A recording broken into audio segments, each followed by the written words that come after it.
moaning like a geezer.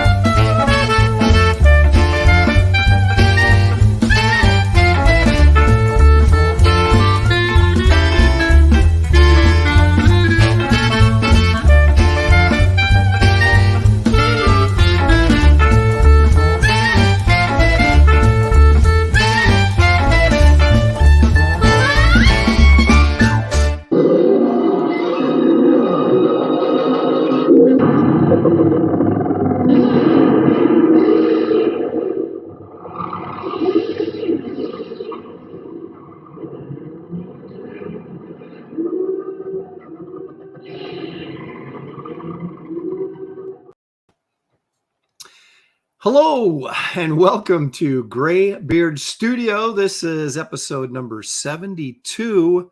You know, it's a special episode because we've heard rumblings, crying, dare I say even whining in the chat about romance comics. We gave you guys the shot and it just, romance comics finished a distant third. It got absolutely obliterated. So we are doing sci-fi today. It seems like we've done sci-fi before, but or maybe we just it's so confusing. 72 episodes. I mean, my gosh, that's 72 weeks. That's like a year and a half of this. So it's hard to remember what maybe we did or didn't do at some point or why we did it. But so today is sci-fi. So let's bring in the crew and get this show on the road. Everybody, welcome, Mr. David Williams. Did you just do it? Was that a teaser? Did you have the art up and then you just like That's right. That's right. Okay. All right. Save it for later. Here's a guy who always teases the girls. It's Gary Martin. There he is.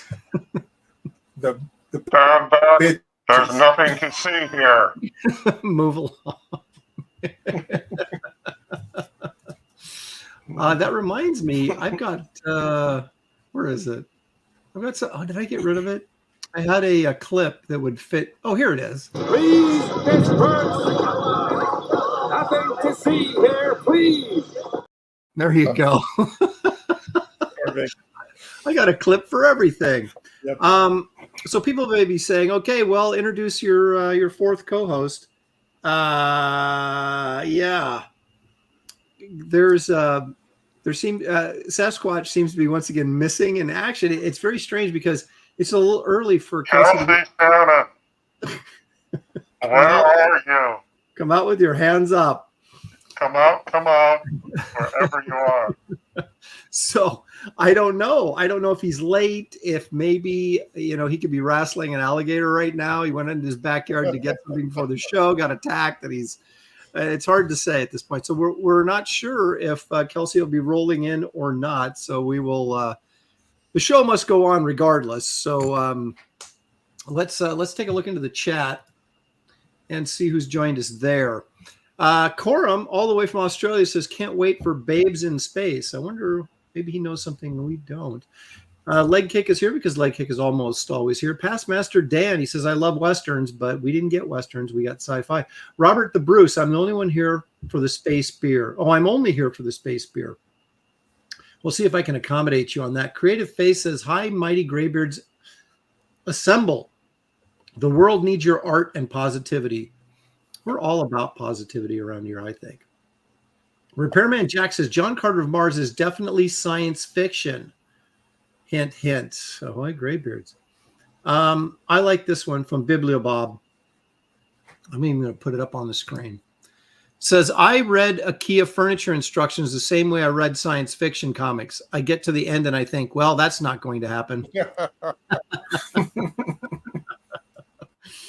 That's good. Warhammer 40K is sci-fi, so they should do that. I don't even know what that is. Is that a game? I assume that's a game, right? Yeah. But we're all like silent going, That sounds good to me. Well, yeah, but okay. I didn't say sci-fi in general. I said sci-fi comics is what was kind of listed. So that does sort of narrow it a bit. Sequential Artist is here. Skull Nasher is joining us. Of course, I just put his thing up there. What did I say? Pantheon, Ronan. I've never JAV Stylor. Is it Jav Stylor? Or I don't know. I'm going JAV Stylor. Brian Norton, all the way from Japan, says it's the best time of the week. Indeed, it is. John without an H is here. Let's see. Toshiro is here. Nordic Nerd is joining us. Dave DiPietro. Hey, everyone. Graybeard's is without a doubt my favorite show. Sitting here eating a corn dog in honor of Gary, waiting to watch the magic happen.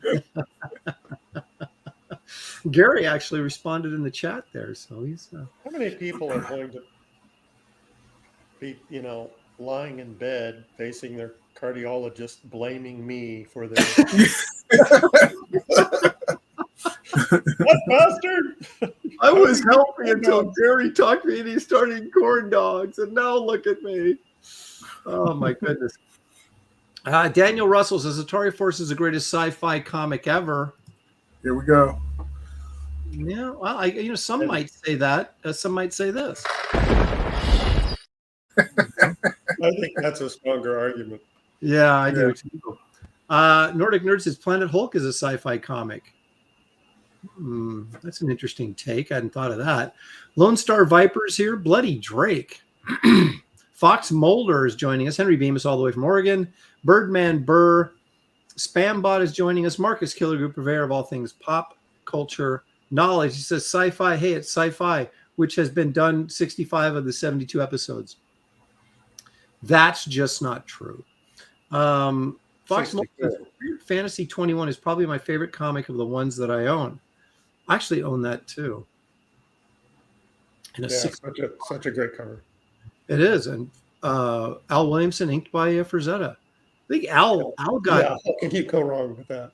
Yeah, I was gonna say Al was very, very young when he did this, like early 20s. So, how many people did Frazetta ink? Not too many, right? No, I don't think he did, other than Williamson. So I was like, Williamson got like a pretty good deal there. Young, breaking into comics. Oh yeah, Frazetta's going to ink you. Yes. Is there an equivalent to that today? Some at that time, Al was up and coming, but he wasn't a huge megastar. No, maybe I don't know, like Joe Quesada doing Azrael being inked by Kevin Nolan. Yeah, maybe. Okay. Yeah, that was very early in Joe's. That's why I bought that comic, and not for any other reason except for Nolan. Yep, that's exactly right. And that stuff looked great. And everyone was saying, "Oh, Quesada's a genius." You're like, well, actually, Joe was a pretty good artist, but I thought it was Kevin Nolan really made that particular comic. Marcus Killigrew says you're all still cowards. Hey, Marcus, what do you mean you all? It's like, are we all take the categories based on your recommendation, Aaron. Put it up. And the here rest we is are. history. Are we supposed to put romance on all three categories? Romance comics from the 50s, romance comics from the 60s, romance comics from the 70s. We gave it a shot. You need to put it to bed. Yep. Hidden Hand Media is here. He says late and super straight. Good for you. What is that? Is that in question? No. I think he's making a statement. I would think about himself that he's late, but wait a minute. Is he saying we're late, but super straight? I mean, well, there is that, I guess, too. Oh well, there's a lot of interpretation. I know there is, and we'll find out more as the show goes along. Let's see. They considered romance, but kept getting drawn to the mono a mono stuff, says Richie Dupe. Again, you're referring to the voters, not us. We're innocent victims here, man. We do what you guys say. So Steve Crayons is here. He says you can do sci-fi romance. Did you say Steve Crayons? Steve Crayons did indeed. That's like a great name for a character for a book. Yes, Steve Crayons. That is. Birdman Burr says, rip a legend. I assume he's talking about either Frazetta or Williamson because they're both no longer with us, unfortunately. He's a Munsters here. Best Age Comics, Repairman Jack, Who else we got here? Chuckles shirt is here. Man, you guys. Let's see. Repairman Jack, no Bigfoot? No, not this week. Stealth X5 is joining us. There's the Steve Crayons again, making his presence known twice. Richie Dupe says Kelsey often opens Stargate in his sleep, returning to his own galaxy. It's true. Stealth X5 for $2. Thank you. Says hello, and hello back to you. Thanks for joining us. Appreciate it very much. Let's see who else we got here. Spaceman, Phantasmagorical, Major Corn Dog is joining us. I think Major Corn Dog should get a promotion. This stuff that to like Corn Dog. Captain Corn Dog, or wait a minute, is Captain Colonel. Major? Colonel Corn Dog. There you go. Let's see. Sean Allen is here. Eric Boyd, Iodine 74. Who else we got? Anybody? You missed Angela, I think. There she is. No, she is. Angela Curry rolling in late as usual. There she is. Kelsey's not here because there's no romance comics. That's right. He's like he put his foot down and said romance or nothing. All right. So Dale A just joined us. Rand Arrington is here. Okay, I think I mentioned everybody there. Thank you guys all for joining us. Kelsey still hasn't shown up, but that's not going to keep us from going around the horn, doing a little bit of show and tell. All right, David, what do we got for us? You Here we finished go. it. Yep. Very, very nice. Let me make this. What's this guy called again? Spartan. Spartan. He's got you got kind of a little bit of a Kevin Nolan face going there on this one. Yeah, I agree. Yeah, I could say that. Speak of the devil. So what's the backstory to this piece, David? What's this guy doing? He's reaching for Voodoo's. Never mind. How come your characters are always reaching for yeah, something For the stars. reaching for the stars? something unreachable. Oh, nice piece. Very nice. Yep. And And you it's also available. it is. There you go. Just contact David, make him an offer he can't refuse. You also finished up Fearsome, didn't you? The first issue of Fearsome. Yep, can't show any of that though. Well, no, of course not. But it is done. So now you guys can all start bugging Ethan about the book. And when's this coming out, man? Well, I had that. Remember when we were supposed to do that war thing? What was it? Oh, War that's comic? right. And your computer went out. Yeah. But I am working on it. So it's supposed to be Captain Marvel Jr. hitting that Captain Nazi guy. Oh, God, that's going to be a great piece. Can't wait to see that finish. Yeah. All right. There Okay. you go. Gary, what do we got here? Oh, Woo! Yeah, I showed this last week. It was unfinished. I rarely show unfinished work, but I was doing this for the Comic Art Fans sale over the weekend. That's who Spartan was reaching for. yeah. No one bought it.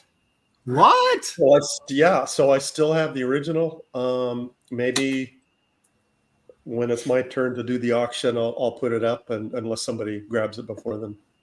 That's right. Remember, guys, you don't have to wait for the auction. If you see a piece that we do that you like, just contact us because we're all capitalists. We'll make a deal. Yeah, greedy capitalists.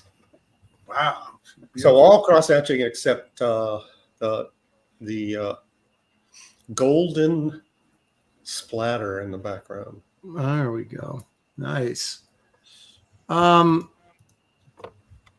Writer, director, actor, producer, Kevin Graybeard'S is in the audience. His offer 50 cents for that DM piece. Even that might be a quarter too much. Wow. He's dealing. Uh-huh. And I think David's going to have to pay for the shipping. Yeah, right. And that's a deal, man. I tell you, these Hollywood types, man, they're cheap. You can't Right. Penny pension. That's embarrassing. Oh, I'm getting them back though. I'm getting them back. You always are, man. You're always plotting. Kevin Lee, I'm not sure if that's kind of is that a maniacal laugh? Or he's like, yeah, bring it on, buddy. Or is it? Yeah, no, it's totally maniacal. Okay. John without an H says, I must be the only person on the planet that can't stand Marilyn Monroe. She's so overrated. Get out. Aaron, Kick him out. please bonk him. Yeah. Yeah, with the All right. Yeah, I mean, yeah, I guess. I'm much more of a Marilyn fan. The older I get, thank you. Thank you. Yep. Angela Curry for 10 big ones. Thank you, Angela. Says, dearest Aaron, Shelby Roberts. A little late, but still effective. Dearest Aaron, Shelby Robertson is almost done with school. Would you please ask him to join Graybeard'S? Please. Here's his Twitter, Shelby Robertson. Don't know who that is. Do you know who that is? I don't know who that is. David, do you know who that is? Nope. All right. I'll check it out. If I'd known we needed an extra person, I would have went and got our regular stand-in. What do you mean almost done with school? Like the bell hasn't rung yet? Well, I think where we were, most schools, colleges, I would assume, are graduating here, or I would assume that if this is a high school person, that they would have to be incredibly talented to be on this show. Yeah. So, Yeah. Oh, David, come on. College. Okay. Oh, it's got cheese in it. A Rob Liefeld disciple. What are you guys talking about? Shelby worked with Rob Liefeld. Okay. Oh, should we bring in Lawless? Sure. Because I don't think Kelsey's going to show. All right, Dan, I'm going to send you a link. So Dan actually wants to come on the show? Who doesn't? Who does? Everybody wants to come After on the being show. on the show, well, let me get this straight. I'll ask him when he shows up. All right, here we go. Let me find him here. Dan, where are you? So Gary, tell us about your weekend adventure. Anything happen interesting? Well, as a matter of fact, I knew it. I got a short story. Okay. Yesterday, I was visiting my local donut palace, and I'm standing there. Your what? Donut palace. Okay. Is that what is that what it's called? No, but that's how I see it. I'm standing there at the counter, admiring the glory of the selections, and there's 3 like high school age girls behind the counter, and there's one high school age dude like hanging out in the shop, and he's standing at the counter next to me, and he takes he's wearing a baseball cap. He lays it down on the counter and says to the girls, I'm going out to my car. Would you keep an eye on my hat? I don't want anybody. Now, hold on. I don't want anybody to steal it. And he walks off. And I look at the hat, and then I look at the girls, and I can tell they're thinking what I'm thinking. Nobody's going to steal that ratty. And it's like my mind is wheeling. It's like, why did he take his hat off to go out to the car? And I'm looking at the girls' expressions, and I could tell they're thinking what I'm thinking. Nobody's going to steal. So I see an opportunity here. Of course. Of course you do. And I say, to the girls, after the guy leaves the store, I'll give you $5 if you let me wear that hat when the guy comes back in. And the girl's like, oh, absolutely. So I give $5 to the girl that was the most enthusiastic. I put the hat on, and the guy comes back in the store, and he doesn't notice me wearing it. I'm still standing at the counter, and he comes, it's a long counter, comes up to the counter, sees that his hat is gone, and he's like, his eyes get big and he's looking around. And one of the girls says, "Hey, Biff," or whatever the guy's name was. "That guy stole your hat." And he looks at me, his eyes are like saucers. And I say, "No way. This is my hat. I've had it for years." And the guy, he just totally freaks out. And the girls can't keep it together. And they bust out laughing. And that's, when I knew the jig was up. But I was thinking, it's like, it would have been a much better story. And I think this is how Aaron hoped it would end, that guy ran out of the store crying. Yeah. Or you walked out with his hat and he was like, "What?" Oh, that is so funny. Now, did this guy, wait a second, did this guy work there? No, he was just hanging out. Oh, he was just a customer and he took his hat No, off. obviously he knew the girls. And yeah, he took his hat off, laid it down on the counter. Please keep an eye on my hat. I don't want anybody to steal it. Why did he even take it off? I don't know. Dan It was Lawless. a nice day. It wasn't raining or anything. I don't know. Dan Lawless. Dan Lay says, "I'm wearing the hat right now."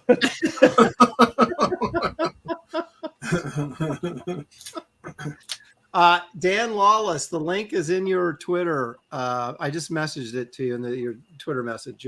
Yours, not a group one or anything, but just yours. So if you'd like to join us, please feel free. I will take this moment to, after David just ate another delicious looking meal that none of us get to share in, let me show you. Hold up. Kelsey's writing us in the Graybeard'S studio. What's he saying? He said, "Oh, the power has been out since Monday. Just got hooked back up. I've been cleaning for days. I haven't slept much. I'm going to sit this one out." Not okay. Yeah, he's sitting this one out. He's having some storm issues out there. Kelsey, thanks for letting us know after the show started. By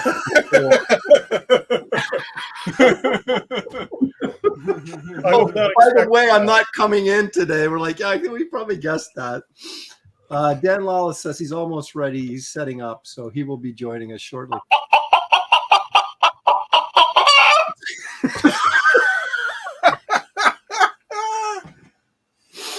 Okay, Tagamo Model Works for $10. Thank you so much. I would like to mention a rest in peace for Roger Corman, who passed on Thursday at 98 years old. 98. King of the B movies, and Susan Backlini, who passed Saturday and was the first victim in Jaws. Was that the blonde at the beginning of the movie? The babe on the beach?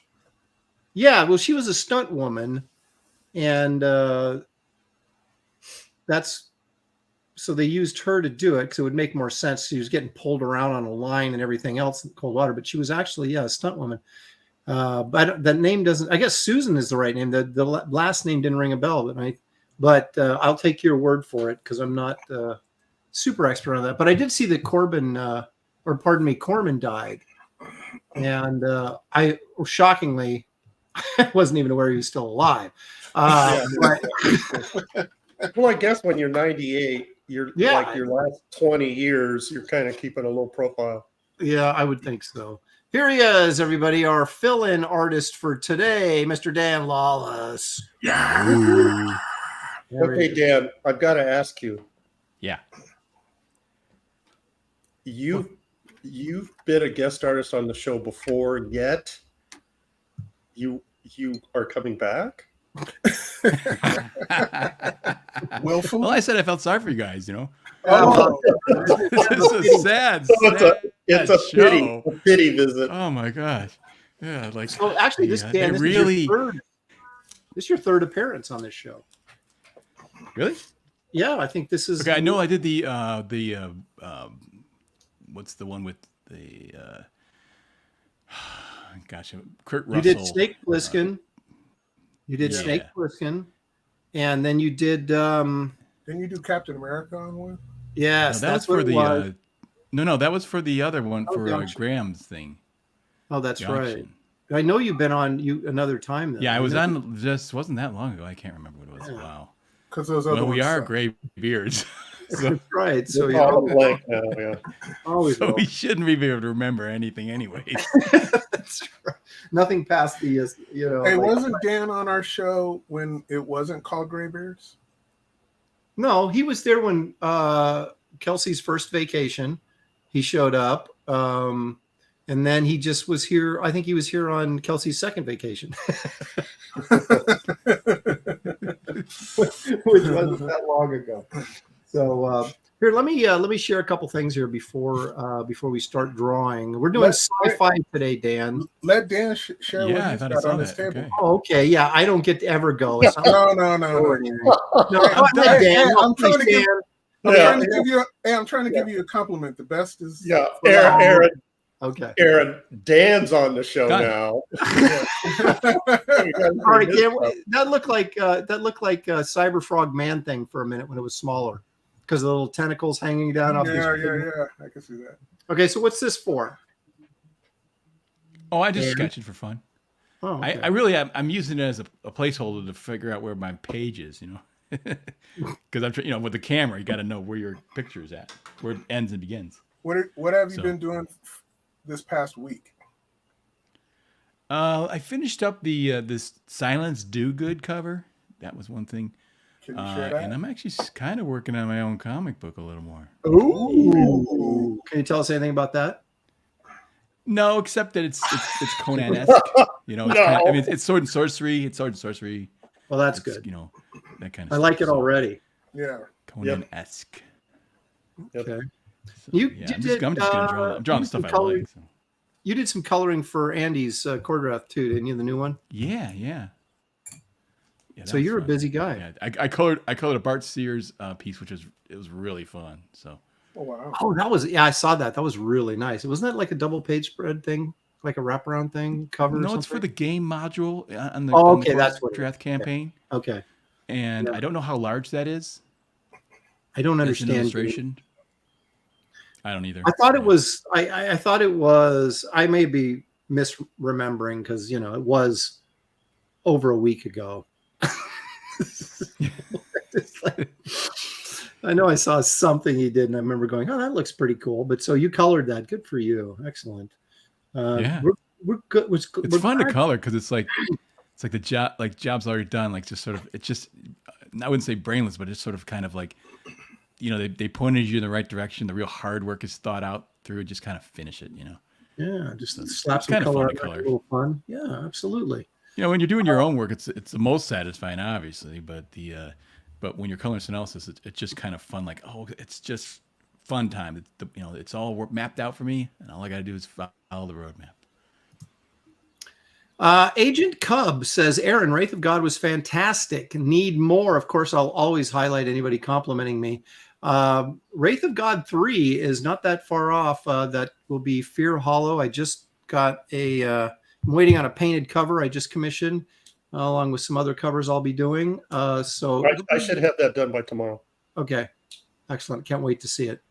So no, we've got Kit Carter. I've only got 8 pages to go on that. And we'll be launching Wraith of God 3 probably in July sometime. We'll see. Because I want to make sure I'm at least mailing out Kit Carter before I launch Wraith of God. So it'll be sometime this summer. We'll see how it all plays out with the printer and everything on Kit Carter. Okay. Now that we've seen Dan's Cyberfrog drawing, now we'll take a look at what I have to offer, which is really not much, to be honest. Hold on, Aaron. Yes. Okay, go ahead. Okay, was that for me? Yeah. Okay, Well, not a super chat that I don't see? Okay. All right, here we go. All right, this was What's Her Face from last week. Oh, sorry, Aaron. We cannot see it. Oh, okay. You were frozen. There it is. It's Fairchild. She's so big, I can't fit it on the screen all at once. So I was going to color this. I just didn't get around to it. Been drawing Kit Carter like a madman, trying to get that thing wrapped up. But I really like this, but I have one question. What's you doing holding up that giant lawn sausage? Well, it was a giant corn dog, and it was out a little too long. Yeah. Showing her strength. It's just showing off her strength, I should probably have a few like pebbles dropping off down here and bouncing on the ground, but maybe I'll get that colored. We'll see. One other thing I wanted to show you guys, especially our good friend Dan Lawless, who's a big Conan fan. Have you seen Del Torre's work on this Conan stuff from Titan? Oh yeah, it's great. I love it. Yeah, these were he's doing his best John Buscema impersonation. I love this piece. It looks like Buscema to me. I know. In some ways, I think he's better. In some ways, I like him more. Well, it's funny. It's like maybe it's just the coloring, the production of it. I don't know. Well, what we've said was this looks like Buscema when he was trying. So that's kind of the compliment, right? Man, I'm gonna smack all of you in the mouth. I'll be talking smack about Buscema. I love Buscema. I'm just saying I love Buscema. What he's doing here. And the interesting thing about this, as we were talking about this, is look at how rough these ink lines are. And because it's Conan, it works. You like I think I was saying this before we get on camera, was that you wouldn't ink the Avengers this loose, but boy, when you're inking Conan or a Barbarian story, it sure really helps it feel more illustrative. And I don't know, I just love the look of what he's doing here. Who publishes this? Titan. Titan. They're like Titan Books, but they're not in control of it. The Robert E. Howard estate has like started their own thing, and basically Titan is just packaging the books for them. I've read the first 3 parts to this. He's like fighting zombie pickish warriors, which is all good fun. I do get a little irritated though, because they keep using Thulsa Doom as a villain, and Thulsa Doom, of course, is a King Cole villain, and the wizard that is supposed to be Conan's villain is Thoth-Amon, but they never use Thoth-Amon. They always use Thulsa Doom, which really sort of irritates me. Now, isn't it because of the movie? Isn't it because probably the movie? Yeah. But why did they do that in the movie? Why didn't they use Thoth-Amon? He's just as bad as Thulsa Doom. I don't know. It's just me. See, Aaron, I was going to get the books, but now after hearing that, then there's no way I'm getting this. Oh, okay. Well, I'm just saying, if you're a Robert E. Howard purist, I'm just saying. All right, you guys. Sci-fi is the theme. I feel like we've done sci-fi before, but we're doing it again. So please don't repeat maybe what you've done in the past. David, you got any? I just dropped my glasses. David, you got any ideas of what you might be interested in drawing for us today? Well, what were you doing? Would it be too ridiculous to do a Kit Carter piece? Well, that's what I was going to do. Oh, okay, then you do Kit Carter. No, I don't want to do Kit Carter now. I wanted to do it when you were doing it because I want to compete. Oh, you want to try and make me look bad? Bring it on, pal. Bring it on. This is how you should draw your character. Okay, well, I'll tell you what. If you do it, I'll put it in the book, in the gallery section of the book. So, oh boy, now you're. I won't. That's not a lot of pressure. He's like, now I am totally talking him out of it now. Dan, you got any ideas? What do you want to do? I didn't think it through at all yet. I'm open to ideas. Hey, people in the chat, just throw stuff out. I'd be happy to bounce off that. Yeah. I mean, while you're thinking, sci-fi? Maybe I should do Barbarella. Are we a Catholic mass here or what?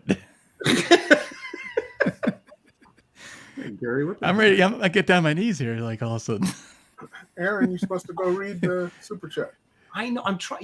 I bought this new tablet. I'll get there in a second. I bought this new tablet at the Blick store, and there's a line creased across. Can you see that? Nope. Right there. Is it on every piece? It's on every page. And it's like I can't. Wow. Damn. I'm gonna have to trim this off because you can't like sell an original piece of artwork with a crease line through the paper, and it's like the entire. Should I take it back? Yes. Yeah. Yeah, I should, and I will. Gosh darn it! Where did you get it? At this, we got a Blick's store here. Okay. In town. So I guess I'll take it back and exchange it for one that South Africans call the Africans out there the Blicks. I don't know. No, I don't know. Dan, don't let me catch you using that phrase. Yeah. Evil One for $10 says leaving, but wanted to give money to Aaron and tell Dan I want to reach out for digital art classes. I need your help, Dan. And I professionally filmed Roger Corman's last public appearance in October. Oh, wow. Wow. How cool is that? So he was doing stuff. Yeah. Well, thank you, Chris, for that. You know what you can do? Who's this who is asking about something? Put stuff on Twitter, and I'll look at if you can handle me critiquing something on live. I would do that. So yeah, anybody warning. wants to warning, Evil One, you will leave the room crying. You think Gary's bad? I'm nice. Dan Lawless. I'm nice. I will. I always respect people's styles. If it's something that I don't, not good at, I'll try to. I can only say this is the way I would do it. So, right. It's not always a correct, absolute correct way. But just go. I'm not saying you suck. I'm just saying this is how I would do it. I mean, you can draw. You can draw something technically correct. And as a matter of fact, and it doesn't. If it's too perfect, like I remember once I made a perfect stroke in Photoshop. And then I took that stroke and I duplicated a whole bunch of times in a row to create perfect feathering. And it looked horrible. It was, I don't know what it was about it, but it just looked really weird and strange. It was too perfect. So I realized the hand imperfections are actually perfect. That was a real weird lesson to learn, that a perfectly drawn feathering is actually unpleasant to look at. That was strange. I hear that. Dan, I hear that from the ladies all the time. Gary, you're too perfect. Your stroke is too perfect. Damn. I wasn't going to say that. You naughty man. Yeah, I edited it, but Dan. Your stroke is too perfect. I can't look at it. I can't take it. It's too perfect. I noticed no one has started drawing yet. We're trying to figure it out. I'm gonna look up 50s Buck Rogers. Somebody said 50s Buck Rogers. I'm curious now. I gotta look that up. Some reference here. There you go. Mike TV says Lawless, Judy Jetson done realistically. There you go. I did Flash Gordon, so we kind of did this already. Look at that. Remember him, the warrior from Futures Past, or what was that? Future Past or Past Future? Or do you remember that movie? Okay, now I got to look it up. You got to read your super chat. Did you read your super chat? I did. Oh, Yeah, okay. they're installing. David, what are you going to do, David? I'm looking up stuff, man. Dude, I know how your voice went up. Your voice went up when you said, "I'm looking up stuff." I'm looking up stuff, man. Turned into Geraldine. Look at, I typed in and you know what came up? Manga. How is that even freaking possible? Your manga. All right, here we go. This is I believe this is I thought it was Reb Brown. I think it is.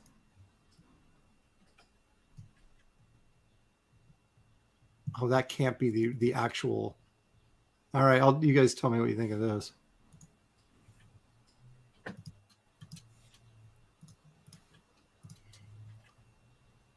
Oh my goodness. That can't be it. That's fake. No, well, I think it is, but this is actually Reb Brown. Remember the guy that originally played Captain America on the? I thought that was Dusty. Oh, yeah. That wasn't. I totally want to Photoshop that and put "mama" in the subscript. Oh my gosh, there's oh, here we go. This now talk about Corman films. This looks like, here we go. You know, if you're going to do a movie, even if it's a low budget movie and you're supposed to have long hair, can you just grow it out? I mean, why do they have to put these guys in wigs? Can they not grow their hair out? I mean, I get some guys can't they can't grow a beard or whatever, but it's like, if you can't even grow your hair out, you should not be on TV or Sheesh. Or YouTube. Or living. Golly, let's get rid of all those people. Look at So that's the first question in the casting interview. Could you grow your hair out?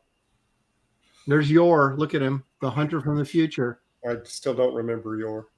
Oh yeah, I remember it. I remember it coming out. I was thinking, should I go see that? I'm like, I chose not to, but now I may draw him. Yeah, good choice. You got to draw him. Well, you know, somebody's got to. I guess somebody doesn't have to, but Hey, it's Commandy Sci-Fi, right? yeah, in the same way that Planet of the Apes would be sci-fi. Commandy. Yeah, you could do Commandy. Absolutely, you could. Yeah. David, Dan, you've had like 24 hours to think about this. I just saw who won today. So, how about Star-Lord's in there. Commander Cody. Adam Strange? Yeah, Adam Strange. I did a whole miniseries with Adam Strange. What about that goofy girl character that you did?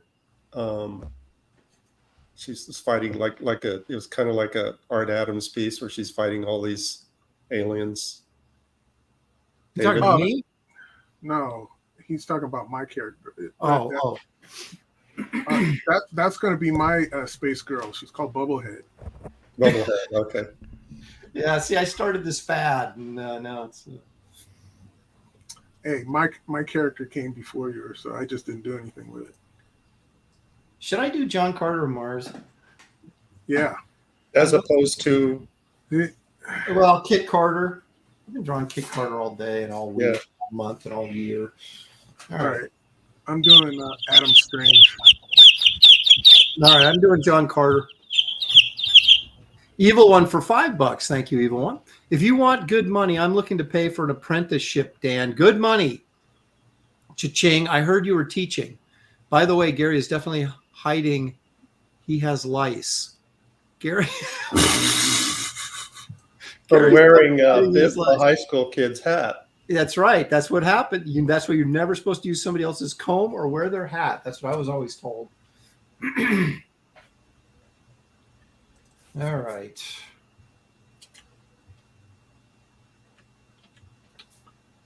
Did you see that? The people in the chat are Hidden Hand is complaining. I think he's complained before. The ones that are wearing headphones don't appreciate my sound effects.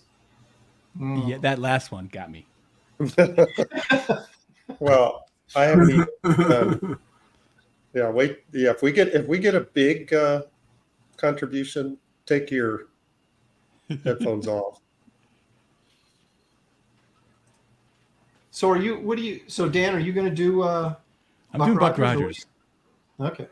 Yeah, although I looked up a bunch of them, and they're all kind of different. The costumes are a little different. Yeah, it's so you do the Frazetta versions, man. From Famous Funnies. Oh, you're a those Frazetta Buck guy. Rogers? Yeah. Okay. You've seen those, haven't you? Yeah, of course. Yeah, I colored one. Did you see that one recolor? Oh, that's right. Yeah, you did. You did. That's right. I forgot. Yeah, that awful coloring. They colored the planet red, and I was just like, "Oh, why did you do that?" I mean, the moon red. Mm-hmm. It was Mars. Clearly. But it was blazing red. Yeah, the guy was green.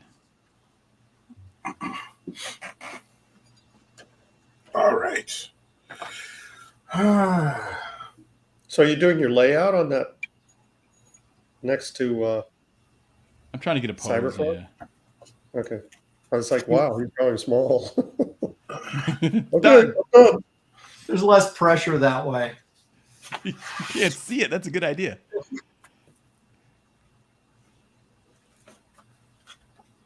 I'm going to do that too. That's not very well. That's Hey, not you very can't copy professional. my idea. Watch Copyright me. Dan Lawless. Too late. Small drawing by Dan Lawless. Small drawing TM. So Dan, did you answer Evil One's question? Are you teaching? What do you?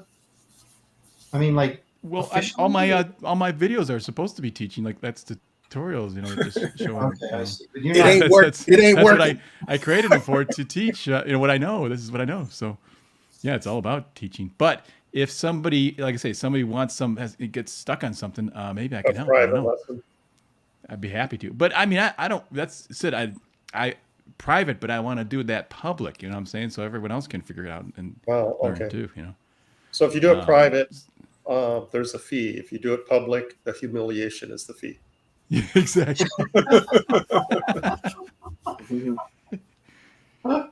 If they do it public, I can call you any name I want. What is this shit? What the hell? Are you kidding me? I remember Steve Leolea warning me when I was going to go to New York and have my work critiqued by Neil Adams before I turned professional. He was warning me. It was one of the worst experiences he had ever had was Neil Adams yelling at him on the samples he showed him. He said he was literally yelling at me. Why is that line there? Tell me, why'd you put that line there? He just kept yelling, why is that line there? And he was all, he was just a kid. And he was all intimidated and he didn't know what to say. Did Neil But he Adams learned ever his speak out lesson, on but he Liefeld? should have You Pardon? guys know, did Neil Adams ever speak out on Liefeld and some of these other guys that were Don't know. not realistic? Or if Todd McFarlane? I wonder what he would say about Todd McFarlane. Yeah. That's funny because I'd never heard him say anything about the Image guys. That's true. Yeah. I mean, I'm sure he privately did, but I don't know that he ever publicly spoke about it. Well, who has publicly denounced anyone, that has become fan favorites? Well, and it's difficult to denounce people that are more successful than you are. Right. Oh, yeah, that guy, yeah, sure. He's more popular and more successful than I'll ever be, but he sucks. Yep. That doesn't really fly, I don't think. You got to imagine that Neil in the 90s, I don't know what, he wasn't king of the roost anymore. He was, he was Well, yeah, he still had a huge influence, but he wasn't like the man at DC anymore. Right. Or because he was doing his own thing. Exactly. Can you imagine being some green kid and, excuse me, Mr. Lepresti, I love your work. Would you please critique my stuff? Why is it there? Tell me. Hey, wait a minute. I would be nice. You're the guy. Yeah, right. Destroys dreams, not me. Yeah, every time you tell the story, I come out. Yeah, well, I was there, man. I saw it. Yeah, that's what I mean. You tend to embellish. Gary is the Galactus of critique. Yeah, he is. Come here so I can eat your dreams. Yeah, consumer world. My hunger. Devour your artwork. Yeah, even if you don't want to be an artist, just tell me what your dream is and I'll crush it.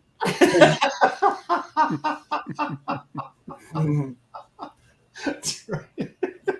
Any dream at all, just tell me what it is. Yeah, for a small fee. For a small fee, I'll destroy your life. Hidden Hand is asking, what did Neil say about my work? Well, Neil, he was very kind, very thoughtful. it was, I got a bunch of critiques from Marvel and DC editors, and Neil's was by far the best. Obviously, considering the source. And so he was really mellow and, like I say, very complimentary, very positive, didn't say anything negative. And Terry Was Austin. he medicated? Pardon me? Was he medicated? Was he high? Terry Austin is the one that brought me to Continuity Studio to get me in to see I thought you Neil. were going to say the tears. And so when we left, he asked me, how it went, and I told him. He said, "Well, they told me that Neil had pulled a muscle in his shoulder, or Well, there you go. and he's on pain meds." It's like, okay, So I was worried based on what Leolea had told me. I was worried, but it was a very positive experience. Purple Haze. You might. Yeah, that was a little He was saying, he spent like 20 minutes with me just talking about stuff. And he was saying stuff like, when you're inking, pay attention. Why is that More so purple? faces and hands more than anything else, because that's what people look at the most. And I hadn't considered, the hands part. And he's right. It's like when you look at a page, you spend more time on the faces and the hands because that's where the expressions are. That is why I failed. I just I crap out on the hands. I'm like, no one's looking over there. But it's something like, if I see a drawing, the hands are really well done, that's something that I notice. And it's like, okay, you're right. I do too. This guy knows what how he's hard doing. they are. Yeah. If you can draw Hands hands are well, white, you can draw anything. I've always said that. Yep. Have you? Yep. I don't remember you ever saying that, David. Not to you, because you don't do good hands. That's right. You didn't want to hurt my feelings. Gary would though. So Yeah, he said that to me. Yeah. And then Gary's like, I'll tell him. Yeah. I David did said, a whole. Yeah, this is how you remember, Aaron. David said your hands suck. Yeah.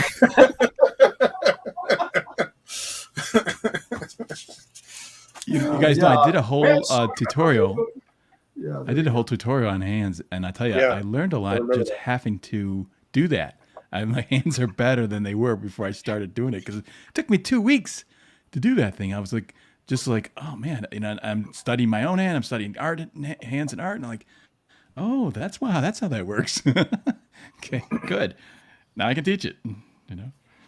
Yeah, people don't realize that hands are actors, not just the face. So Oh yeah, you have to do good gesture. hands. Yeah. Well, I guess I better start working on my hands then. Jeez. That is for sure. Because they're kind of rough. Well, I try to get the, do like Humberto Ramos and do kind of like bloopy hands, kind of fun hands. What kind of hands? Poopy. Oh, bloopy. Yeah, like Joe Madden and those guys always do like kind of big, bloopy, cartoony hands. Bloopy. Yeah. Okay. So I'm not the first person to use that. Someone might have been Matt Haley in the studios referring to.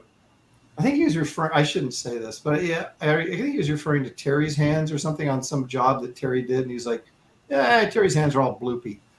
And I'm like, "Yeah, okay, I see that." Yeah. And I've used You it. figured that's a compliment, though, right? Okay. Yeah, maybe, but I've used it ever since. So I'm all about the bloopy hands. Do you guys notice, and maybe this is just me, but you get like several different poses that you have for your hands, right? Where you kind of figure it out and how the fingers work and everything. And those hand poses keep coming back. So your go-to hand pose? Yeah, your go-to hand, it's kind of. Well, isn't that true for almost everything that you like have? Yeah. There's only so many poses the hand can be in, so. But not just the hand, but for everything, like a 3/4, headshot or a. Yep. Sometimes sometimes I catch myself and go, "Whoa, I'm doing this again," and I try to make it look a little bit different. Right. Yeah, I don't do that. I'll just like change the shadow, but keep the drawing the same. I was talking to oh gosh. Well, when I think of his name, I will tell you who I was talking to. but until that time, Gary, tell us about corn dogs.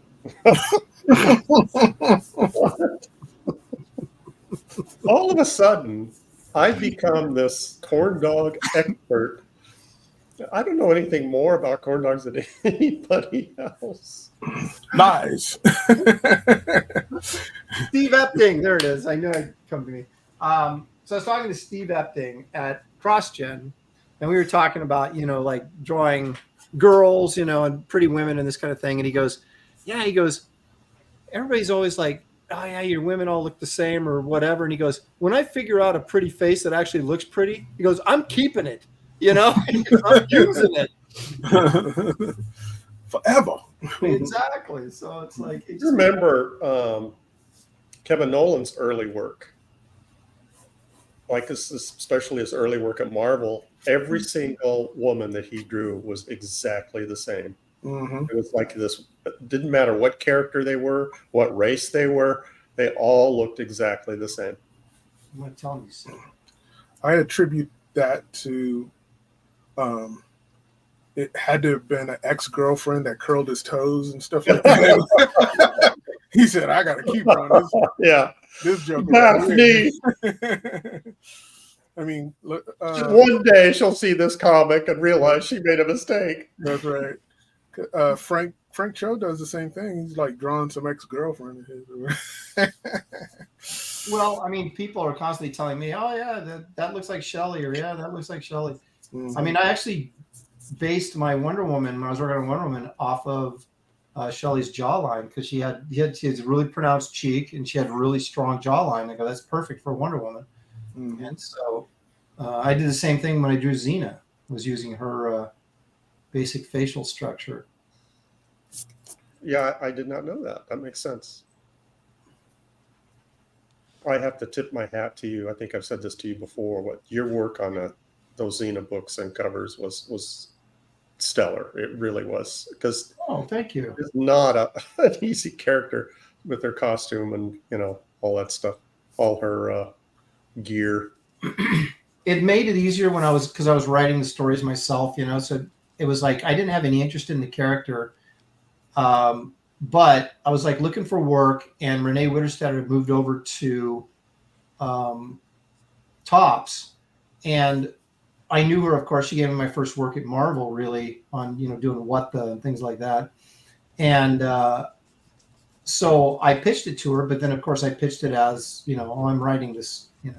Here's the story, and I want to draw it. And so when she was like, "Yeah, that's cool. You can," So I was writing and drawing it, and it was kind of like, then I had to start watching the television show because I had no freaking idea what it was about. And I did the pitch based on talking to some, you remember Ann Timmons, Gary? Oh, yeah. Studio? Yeah. Ann watched the show religiously. And so I talked to Ann a little bit about what it was about. And she kind of gave me this, sort of, Xena's this and her buddy is this, and they do this. Oh. So you hadn't watched the show, and you were writing a story. Yep. I wrote a pitch, and then I watched the show. See how easy it is to do work in comics? You just have no idea. Who's this Xena character? Yeah, okay, I'll do that. Dude, when I took over Wonder Woman, I knew who Wonder Woman was, but that's all I knew. Yeah. And I remember I got the first script, and there was like 20 characters in there I'd never even heard of. And I called up Terry, and I'm like, Terry, what's going on here? Because he had just finished the book, and he's like, I don't know who this is. He didn't know either. Great. So the next show you were at, you're getting all these mega Wonder Woman fans asking you all these backstory questions. Yeah, and he was like, I have no freaking clue. Who's your favorite Wonder Woman villain? Can you name a few? Wonder Woman never sold. It's like whatever you like. Yeah, exactly. Whatever you like is my favorite. Speaking of Renee Witterstetter, she contacted me recently and told me to stop doing recreations of Michael Golden stuff. Oh, did she really? Yeah. And she made it clear. Don't do it anymore. Oh. Major Corn Dog in the chat says, next book, Inking with Gary, The Perfect Stroke Martin. Could be your. Wait, this woman said you can't do recreations anymore. What's her connection? No, Michael Golden recreations. She reps. She reps Michael. Oh, that makes sense, I guess. Yeah. So Michael was then like, probably, hey, tell Gary Martin to quit ripping me off. Fox Mulder for $10. Thank you very much, Fox. I appreciate that. Gary's mentioning of Continuity Comics brings up the question: what do you guys think was the most consistent quality indie publisher of the 80s? We'd have to make a list. Probably. Well, it would either be First or Pacific, wouldn't it? Yeah. Although Matt Wagner did a lot for Comico, and Comico picked up the Rocketeer after Pacific went under. But First had they had that Scout thing by Timothy Truman, wasn't that what it was? Scout, and then but of course they had Elric. They had Nexus. Right? Oh yeah, First had Nexus, and they had American Flag. And actually, Corum, that was where the Mike Mignola was. I first saw his stuff. It was great stuff, by the way.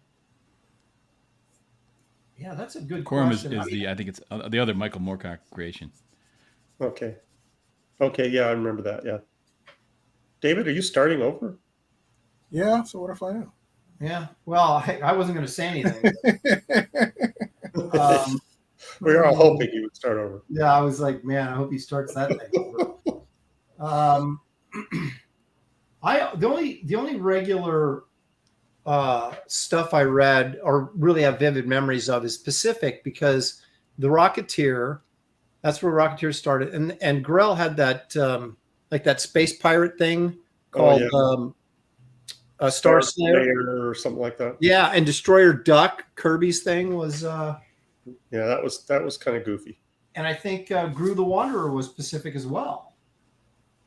Okay, wow, good memory. Yeah, I think they had the best chance of. Terror movie trailer says Pacific had Gru. Yeah, so I think they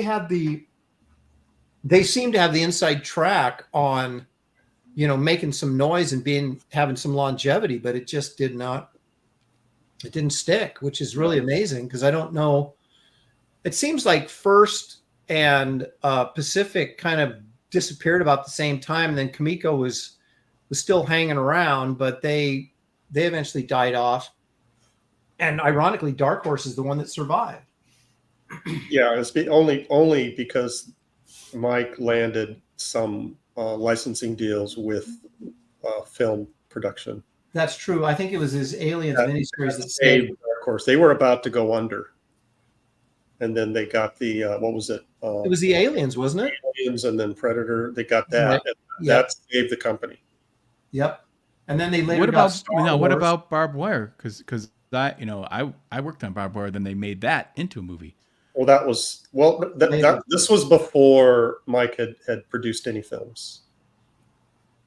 And this was because they came out with, correct me if I'm wrong, they had Dark Horse Presents, Concrete, and I think Boris the Bear. Weren't those the three titles? Boris and I think didn't. Oh, the American Warner. Go ahead. Chris Warner did something in those earlier issues. I did something in like around issue number 8, something like that. I can't remember. Well, Chris did Black Cross. Black Cross, yeah. One of the very first, but that was Dark Horse Presents. Yeah. And they were doing the American. Remember that? That the was American. That was it. He drew. And who was the writer? He was a screenwriter. Verheiden. Yeah, Verheiden. And then they did Concrete, had his own book. Right, Concrete. And Boris the Bear had his own book. I think those are the 4. And then the Aliens with Mark Nelson, when that came out, when they got that license, that was huge. Right. Mike told me that he was about to close shop, that they were not, making it, and then they got the licensing for Aliens, and that saved them.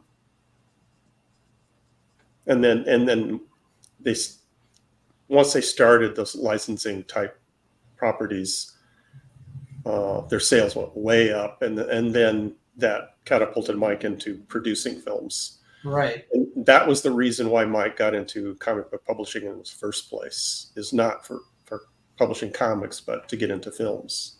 Yeah. Well, he also, I think when they got the Star Wars license, that saved him a second time, because I think they were struggling because I think, was it someone else ended up with the Predator Aliens license for a period of time there, or they lost those, or they were just waning in popularity, and they were able to get the Star Wars license, and that just blew up. But yeah, Mike had a knack for picking the right properties to go after, and Right. they had a lot of very successful books based on films. Now he sold Dark Horse, right? He is not there. Is he there anymore? Or? I think I've didn't not- he sell I've to not someone heard else, that. or? I'm not No, very- they What was he- sold. They did sell, but then last I heard, here was the deal. He talked to me pre-COVID, right? And this is when I ended up doing Garbage Man through Dark Horse, and he had said they'd sold to like some Chinese company, and they were looking for properties they could do something with. And he said, "Do you have anything?" And I said, "Well, I've got this monster book." And so they went ahead and did it. Of course, nothing came of it. And I also did I take that back, I did Power Cubed for them first, which I think does have potential for like animation or something. And then I did Garbage Man the second time around. That's when he sold. They had told me that he'd sold this company, but then I talked to who did I talk to at Dark Horse just like a year or two ago, and they said something had fallen through in the sale, or something didn't go right. I'm trying to remember now. So I don't know if they're still owned by somebody else, or if that ownership has reverted back to Mike Richardson, or what the deal is. I mean, they're still publishing, so.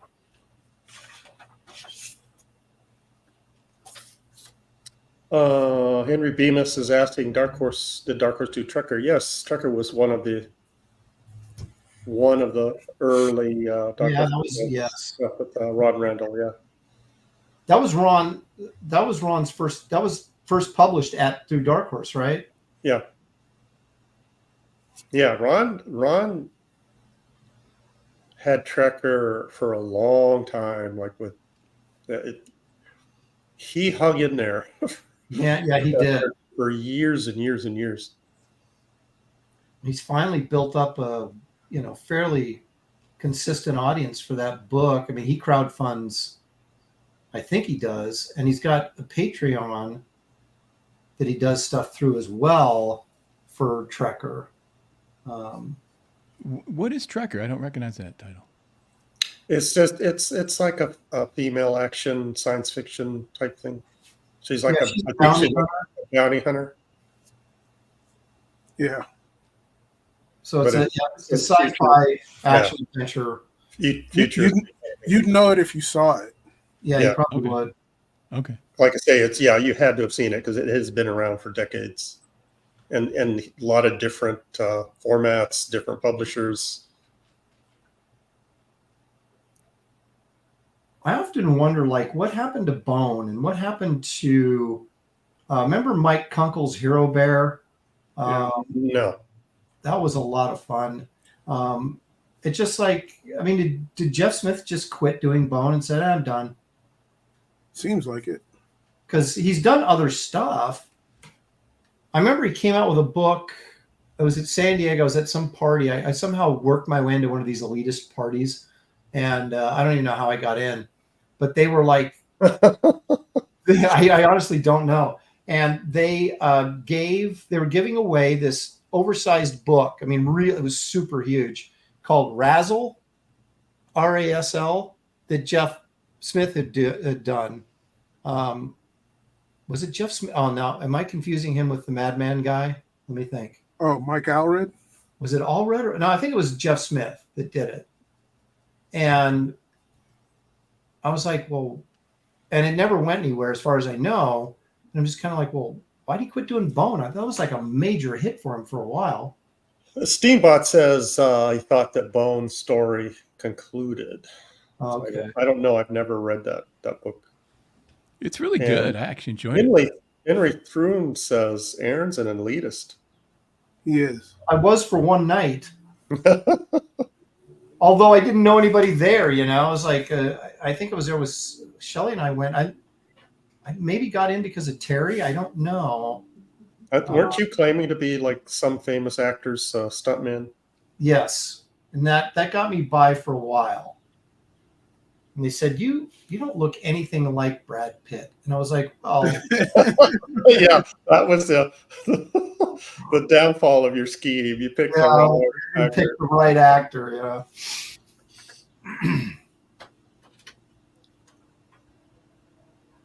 Now, who would it be? Who'd be a good fit for you, Aaron? As a stuntman? As their stuntman. Who are you? Who do you look like? This would have you're talking about Aaron with hair, right? Not present day Aaron. Either one. I probably could have stunt doubled for somebody like Chuck Heston. He was about 6'2". Oh, really? I was going to say Walter Brennan. now Walter Brennan, but we're talking about back then. Okay, I'm talking about young Aaron. You know, okay, young Aaron. Okay, my future was ahead of me, and life looked bright, exciting. Ron Ely. Ron was a big dude. Tarzan and Doc Savage. Yep. I keep trying to do these kind of like loose kind of pencil line stuff, and it's like, how do these guys get that loose? I'm such a slave to. You shouldn't have looked at those Conan drawings. I know. Quick, look at some. I don't know. Dale Keown. I don't know. Look at Boland. That'll inspire. Yeah, quick. Look at Boland. So I got to ask you. I'm going to warn people with headphones. Oh my goodness! I thought that was Geek Adventure for $2. Thank you, Geek. He says bald Aaron equals Peter Boyle. There you go. I don't know that Peter Boyle did a lot of had a lot of stunts in his movies. Well, no, I was thinking of Young Frankenstein. He didn't he didn't do any action. Yeah, I don't think. Kerry, that last sound wasn't bad because I hear those kind of sounds in my head all the time. Oh, because they're going by his window. You mean? Stephen Ing says Razzle by Jeff Smith is great. Dimension hopping art thief tries to outwit rivals after his invention. Well, it sounds like a good premise. I'm just saying that I don't know that it became anything. Certainly not the significance of Bone. And so I was wondering if he quit Bone to do that, or like someone said in the chat, maybe he had a finite kind of story figured out, and once he reached that, he moved on. Moved on to what though? Maybe he didn't have to move on to anything. Yeah, might be onto something there. Pastmaster Dan says Aaron looks more like James Taylor. I don't know that James, unless he fell off the stage, I don't know that James Taylor would need a stuntman either. Yeah, James Taylor is pretty bald now. Well, thanks for pointing that out. Yeah, he doesn't have the flowing locks that he once had. He's way older than me anyway. Not sure that he looks way older than me, but he is way older than me. Two Town Studios. Aaron, do you have that? Do you have that sound? Do you have that intro? Is that yours that they play on the Kings? The one about the mail? Is that something that Ethan has only? Oh, I didn't have nothing to do with any of those King's intros. I do love that intro. It's just so great. The Marlon Brando one. The one where it's got like a 50 sound to it, jingle to it. Oh yeah. Like a Lost in Space or something like that. Sound. No, I think that was somebody in Japan did that actually. I have no idea who though. Toonhound Studios says he finished the Bone story. He has since written some novels set in the Bone world. Novels, really? Interesting. Okay.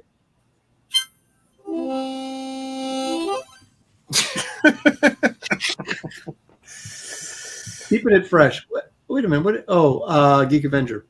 $2. Thank you, Geek. Bald Aaron equals Yul Brenner. I'm way too tall to be Yul Brenner. You're not fat enough to be Till Savalas. Aaron, spread your arms out and say, "So it is written." So let it be written. So let it be. So it is written. So it shall be done. Now try Telly Savalas. Too Do short. your best Kojak. You know what? Clint Eastwood. That's who I could be a body double for. I was thinking more like a Gallagher.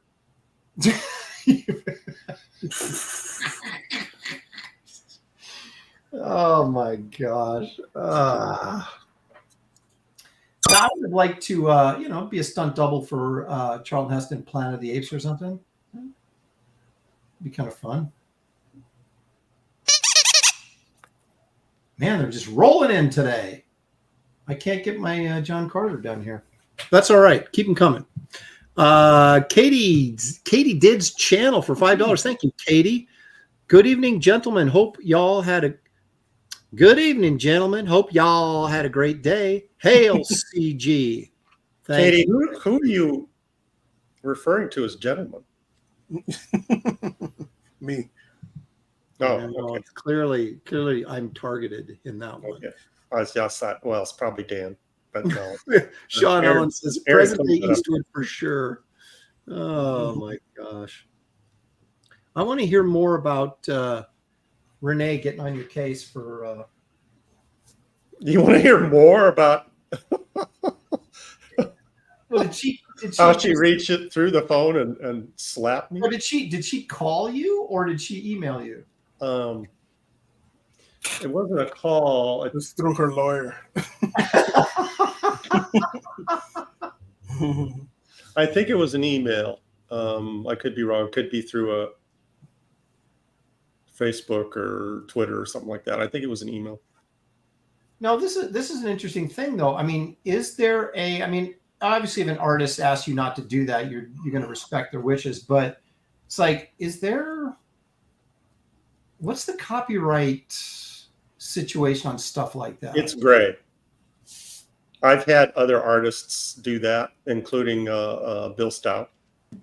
Oh, asked you not to copy his stuff or do his stuff? I thought it was Mark Schultz. Him too. Damn. So pretty much everybody's on your case at this point. Yeah. That's, you know why they're on your case? Because you do it too good. That's right. It's like, wait a minute. Well, I mean, Schultz was very curt. Oh, was he? Stout was complimentary and clear that he didn't want me to do it again. So he was much more diplomatic. Which, but you just got to wait to outlive these guys, though. That's all. No, Stout. When you meet him, you got to say, "How's it going? Hey." Yeah, let's go for a jog. No, Stout's a very, very jovial guy. So I think even if he's pissed, I'm not saying he was. Schultz contacted Stout and told him that I did a recreation of his. Snitch. So that's how Stout found out. Now, do these guys? Schultz wanted me to tear up the originals. I told him no. That's crazy. He wanted me to film me tearing up the original. How about No. Yeah, Hang on a second. Do you know these guys at all? only a little bit. But both Stout and Schultz worked on the inking book. Oh, right. Okay. So yeah, of course they would. So what was Stout's objection? Was it a copyright thing? He didn't like it. He didn't like that, anybody. He gave the example. He recreated a Frazetta painting, but it was never published anywhere. He just did it for fun, and I saw it like hanging in a comic book shop. And he didn't, it wasn't out there, but that was before the internet. Right. But he said, that he did stuff like that all the time, but it was private.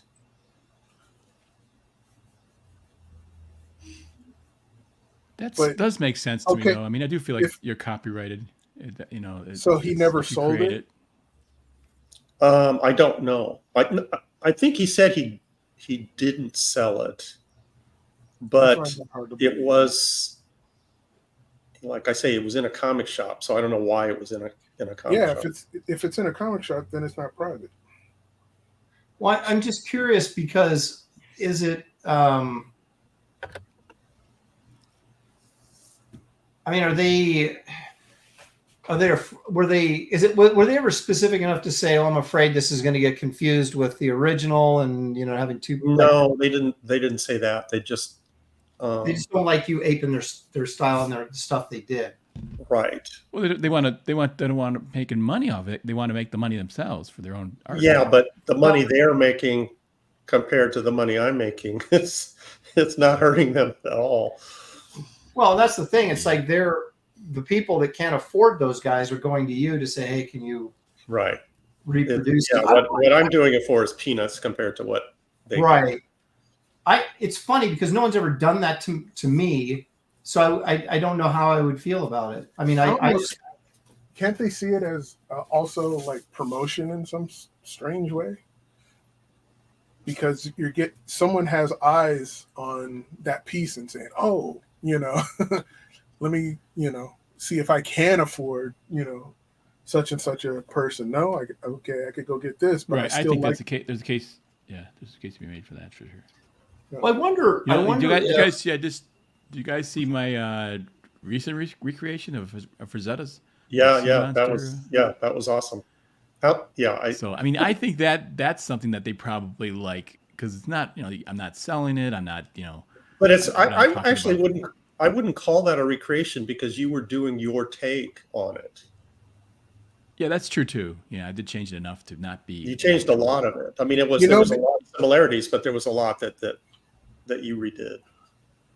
You know what you could do to make them uniquely yours, even if you're doing a recreation, is that you could draw a whole bunch of dicks in the picture to make it to separate yours from the original. Okay, I'll get right on that, David. They'll love that. Yeah, it's an interesting because it's like I wonder because if you were like aping their style and doing this is. I'm doing like Grinberg does with Frazetta, or someone else does Hoffman. That Hoffman guy that apes Frazetta. Yeah, I mean that's one thing, but I guess if you're recreating one of their pieces that they did, and then doing it exactly like they would do it, I don't know. I honestly do not know how I would feel if someone did that. But these are just think how many Frazettas were put on vans, motorcycles.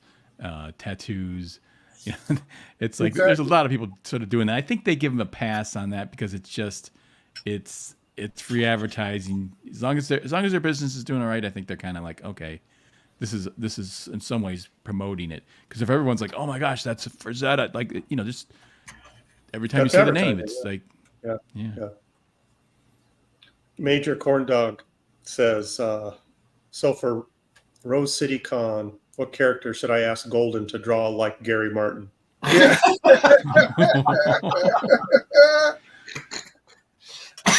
Or you should go up to him and go, "Oh, you know Gary Martin? That's a Gary Martin." Yeah, please. Please don't do that. Yeah. You know, it is. It's an interesting. You're almost as good as Gary. Pick up an Yeah, so you're almost as good as Gary. Oh man. See, I would pay somebody to go do that and I'd film it. Oh god, that'd be funny. You know, I'd do that in a heartbeat too. Well, I've had people do like Wraith of God drawings, right? And then they want to sell the prints. And I just told them, I said, look, just put my copyright for the character on the print and you can do it. But that's still not the same. If I'd done a print and someone or I did a cover and they redid the cover and made it look exactly like I did it, you know, so it looks exactly like the other cover. I don't know. I honestly don't know how I'd respond to that. Oh my goodness, gee. Katie did for another 5. Thank you, Katie. Happy to see Dan draw like this. Looks great. By the way, what's the hardest drawing you've ever done? Of course, she means not digitally, Dan, that you can actually use a pencil. Hardest drawing? I don't know. Drawing's drawing. It's just sort of like the hardest one was one that fails. It looks like shit. Yeah. Well, there's plenty of those. Yeah, the ones that end up in the bin. What is the hardest drawing you've ever done? It's a good question. I don't know if there's like a single drawing where I just was like, this is not working. Hold on. Maybe she's talking about. I think Katie's saying maybe what's the most difficult one to execute? Like what's something that's really tough? Yeah. Well, I can only rather than answer it as a single drawing, I would answer it as like a comic book assignment, right? And say that, you know, like something like Planet Hulk, where you had a ton of soldiers. You know, it seemed like in every panel, that gets kind of mind-numbing and difficult. But in terms of a single illustration, I'm trying to think of the only time I'd run into something like that is if I had a commercial art job and it was like really asked you to draw something you had zero interest in drawing, but you knew you had to do it because you needed the money. That's a good way of putting it. If you're bored, if you're not interested in it and you're just, you know, take the money and run kind of gig, those are difficult for me. Yes. To motivate, you know, you have to try to constantly trick yourself to motivate yourself to sit in the chair and do the work. Right. Actually, the hardest job I ever did in comics was that chick who does that stuff. The chick? Amethyst. Really? Yeah, because it was complete world building from scratch. Mm-hmm. And that I found, and I almost didn't want to do it because I knew that's how it was going to be. And then I also knew no one would buy it. So I'm like, why am I doing this? But then I kind of looked at it. Then I kind of looked at it and said, you know, this is something I'm not particularly good at, is world building. And, you know, and because I had to create all sorts of architecture and all sorts of stuff that, you know, was unique to this world. And I was like, I'm going to do this and sort of take on the challenge of making myself do this. Even though I, you know, especially because I'm not that great at it. Yeah. And so it became a pretty rewarding experience, but man, it was hard. And it was shot from my pencils. So I would do 11 by 17 really detailed layouts on 20-pound copy paper and then light table those onto the board so that it was super clean so they could scan right from my pencils. Why were they shooting from the pencils? Save money. Oh, of course. Why else would they? Yeah. But I'm just, you know, listening to you talk about your experience, it just confirms to me how underrated Ernie Colon was or is. Oh, yeah. He was an amazing illustrator, but I don't think he gets, you know, his due. Well, you're bringing that up obviously because he was the first one to do Amethyst in its original form. Yeah. And he, you know, created that world. Yeah, and that was the thing. I was like, I couldn't use any of that stuff because this is like totally different Amethyst. It was like more like Game of Thrones type Amethyst than it was what he was doing. So I couldn't use any of it. So it was just all, I had to come up with all that. Every page, it was something like, oh, they go into this this bathroom, right? And you're like, what does this bathroom look like? You can't just Right. That's true. You have to create it. You can't. right. And it's like the sinks couldn't be the same. What kind of toilets would they use? Yeah. Yeah, exactly. And Yeah, so that's true. You have to create literally everything. it was difficult. But See, I don't think I mind that. I don't think I mind that as much. But in advertising, what I always dreaded was the 4 C's: crowds, cities, celebrities, crowds, and cars. yeah, cars. Those are always really tough. Cars are a pain in the butt to get right. Yep. And then, of course, crowds with all those people. And cities got all that perspective. And then celebrities trying to get the faces right. Yeah, you have to. Right. You can't can't get a likeness. They have to look like. Just can't check out any old person, So those are the 4 C's. You don't want to be kind drawing. Yeah. You don't want to be drawing some handsome, and end up looking like Aaron. Creative Faye. Oh shoot! I shouldn't. Boy, I need to work on my timing. I was going to ask you to get the Canon ready, but I guess you're not going to do that now. Creative Faye says Gary is like a Nilla wafer cookie. He's bland but goes well with everything. Oh my god! Wow, I love that. I think that sounds like a compliment. I know that. No, you would not. You all see that as a compliment. No, I can't let her get away from it. No, I can't let her get away with it. I love Creative Faye, but I just cannot let her get away with that. Here we go. But you love.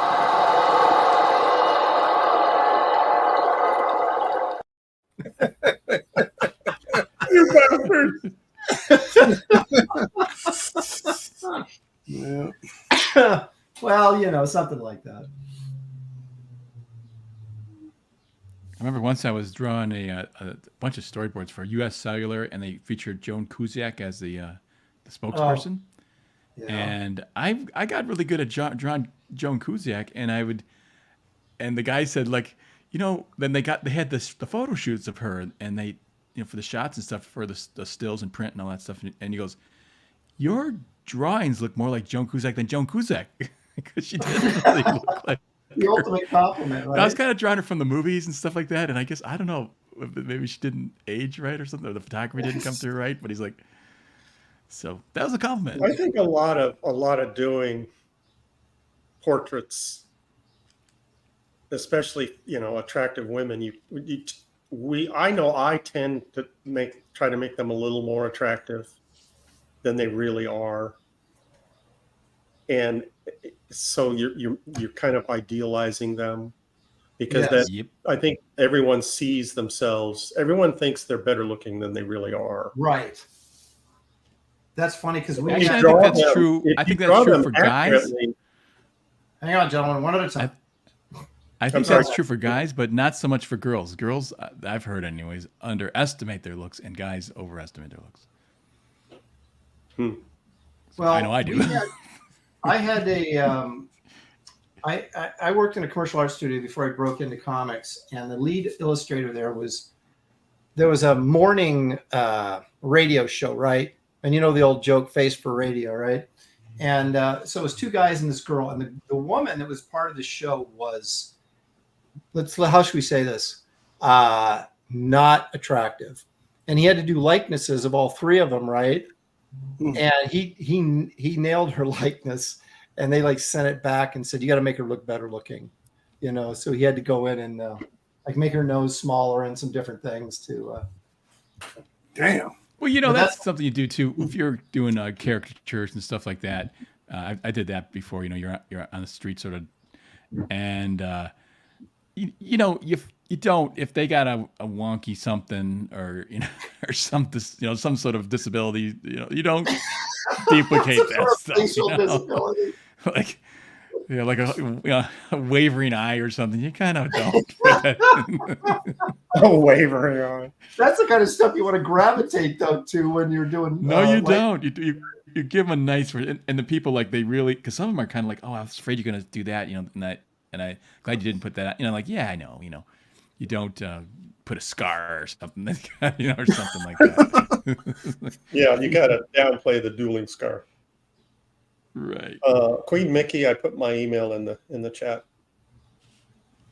So you're looking for get the spirit of the purse is what you really want to do.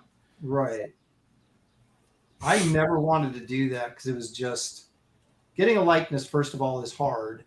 And number two, like you said, sometimes people don't, you can't represent them necessarily how they really look all the time. You got to be careful with that. And it's just like, I mean, it could be exactly the way they look, and the person can hate it.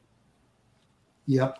Well, seeing as though I knew how to draw like beautiful women, any woman that kind of came up, I added those little features to it. Yeah. And they went, "Whoa," Oh, look at how beautiful. They're flattered. That's how I just drew. I drew you like Sophia Loren. That's why. Yeah. That's how I see you. Yes. You walked right up to my table and I knew instantly. Mickey, it's 45 plus 10 for shipping, and yes, that is my PayPal also. Carry on, guys. Mickey's turning into a real pot stirrer on Twitter. You notice that? I think she's always been like that. Well, that's true. A lot of people don't get her. I think she's purposely, yanking people's chains, and it's kind of fun. I like it. I think it's funny, but I do that. I'll read. Yeah, I do that. At the first, I have to read everything she posts twice. Yeah. Because the first time, even a couple times she's got me and like, oh wait a minute, she's joking there, like I do the same thing.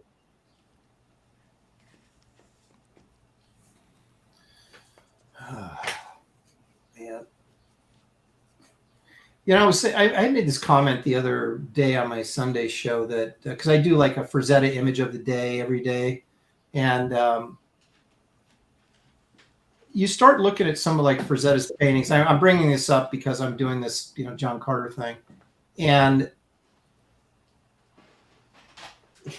to be in a position where you could literally paint anything for recreation and know that you're going to turn it into a T-shirt, a print, a poster, and you're going to make a ton of money off a single image, and just do whatever you want, and that that's Steve Rude's dream. Yeah, it's every artist's dream. But I mean, has anybody really, done it other than Frazetta? Wrightson. But he didn't really do it that much. Not like, I mean, they did in the 70s, but look at him. Him and Barry Smith and those guys, they all ended up back in comics. Oh yeah, you're right. Film because they weren't making enough money doing their fine art stuff. But Frazetta could do it. Yeah, that's true. And it was repurposed many, many times. Oh my gosh, yeah. Now, Gary, you may know the answer to this, and I don't. But I've started noticing as I'm doing these Frazetta images, he repainted a ton of his stuff. Mm-hmm. Do you know? Didn't he get kicked out of his own museum for doing that stuff? Yeah, he's couldn't. He lost the keys to his own museum. Yeah. So what's your question, Aaron? Well, my question was, I mean, I made the comment because I was, what was it? It was Conan the Avenger. The Conan, it was the last Conan book cover he did where that like hooded priest is going to sacrifice that girl on that altar. And Conan is leaping with, he just with his bare hands. Yeah. And the Conan image seems like it's a little too big. It almost looks like it's in front of in relation to the size of the wizard who's going to sacrifice this girl. And he completely repainted that, except for the wizard, but he completely repainted the girls. He's completely different. And so is Conan. But he did it like the original painting, I think was like 67. And then he repainted it in like 74 or 78 or something like that. just because he was annoyed by it or something? I mean, I don't have any insight as to why. I'll be back. Dan, didn't he do that to quite a few paintings? Yes, and Yes. it's like that was the thing. I was like, do you ever go back and look at your artwork and go, "Wow, that needs to be redone"? I mean, I look at stuff and go, "Okay, this blows," but I'm not going to redraw it. I'm just Yeah. going Well, to that's the difference between Frazetta and me is that, no, I would never do that. But Frazetta's a real artist. I would never, like, you know what? I could do better. No, Yeah, but why wouldn't you just put your energy into a new piece that was Right. better, as Right. opposed to doing something that was 10 years old, and you're like, oh, I could make this better. I just thought it was interesting. Well, it's kind of different with painting. I don't know what he's using, oil or acrylic, that you could It was oil. paint over what you've done and make adjustments on ink work. That's more difficult. But that to me is even weirder because you've already published the one piece. And I mean, it looked like potential, like half the painting looked the same, but like some of the figures looked like he repainted them. Mhm. And you're like, he certainly did not repaint the entire thing. He just Right. went and probably He's just going in and noodling with it. Yeah. right. And it's kind of like, it just seems weird after something's been published and then you've got essentially turned it into a new painting. I just think that he, I could be completely wrong, but I just think that he just says, you know what, this can be better. Mm-hmm. But the problem is, and here I keep arguing this, is it doesn't salvage the original painting because it's already been published. True. Right? Yeah. So it's kind of like it's already out there in this form. So what do you gain by redoing it other than maybe just to prove to yourself that I think it's just a personal thing. yeah, must be. Well, I had some professional friends that we know. I would show like finished covers that I would send them that were I got not the Overstreet, but when they would show the previews and stuff like that, and it's fully finished. And I go, oh, what do you think? And they say, oh, man, you maybe should have tweaked that leg, and maybe that forehead is a little bit too big, or whatever. I'm like, what am I supposed to do with that information? Yeah. Right. If it was a painting, would you, like an oil or acrylic, would you ever go in and I might, but not like massively like repaint an entire figure. Would he? Yeah, that's true. That's if a face was a little, you go, oh, that eye's floating a little high. Yeah, I would bring it down, something like that. But right. Yeah. you go, I'm going to repaint this figure and this figure. I would just move on to another, especially if it had been published. I would have just moved on to another piece and said, well, I'll do it better next time. The other thing too about any of that is like we who do this production art, we know the mistakes more than anybody who could critique us. We see it, but it just has to get out, and Frazetta, it's like what you said, he's an artist beyond the production. So that's why he goes in and does what he does, because this is mine, and I'm searching for perfection. What was that one saying that a piece of art is never finished? It's only abandoned. It's only abandoned, exactly. And Frazetta never wanted to abandon anything. He never thought he was finished. Now that you may be right. He's like, oh, I have to turn this in to get it published, but I got to fix this, and this, and then he fixed it. Yeah, and he was fixing it not for public consumption, but for himself. Yeah, he had to scratch that itch. You must be right. You got to be right, because it's the only thing that really makes any sense. And plus, I think he had the time to do that kind of stuff because he wasn't, worried about all these, deadlines so he can make his $100 a day, kind of thing. And it's really. Did any of you guys ever meet Frazetta? We saw him from a short distance. Yeah, we were scared to go up to him. Go talk to him. I was too. I would have been. I think he would have grabbed me by the scruff of my neck and thrown me out the door. I mean, it's like when you have so much respect for a guy like that, it's kind of like, what do you even say to him? I know.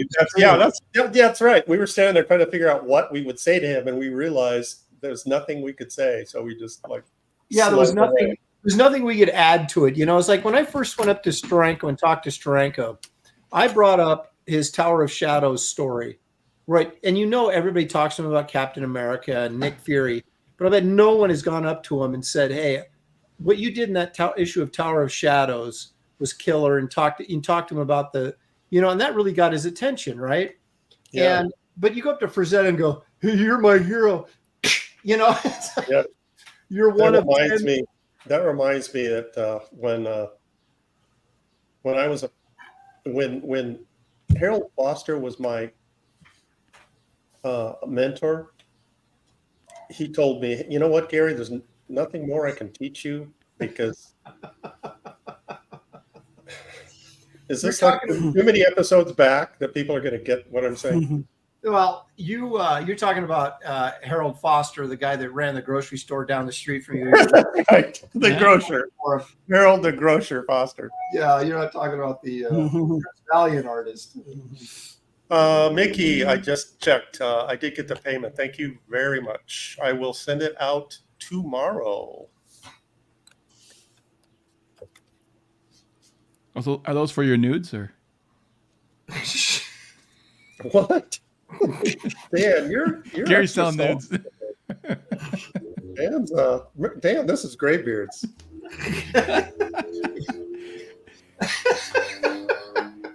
I'm not the one selling nudes, I'll tell you that. Clean it up, man. What are you doing? Giving us a bad rep. Your boy Mark Schultz introduced me to Frazetta at a show. Oh, did he really? And what did you say to him? Hello. I didn't have a conversation. He introduced me as like, oh, here's a young up and coming artist. He's really great. Blah blah blah. We just shook hands, and I said, hey, you're a huge inspiration. Firm handshake. Yep. I knew it. And I think I got introduced to him again later by Mike Allred at a show. And I didn't expect him to remember me from the last time I saw him. Did he? No, he didn't. Oh, of course not. Okay. Well, then I said all you guys look the same to me.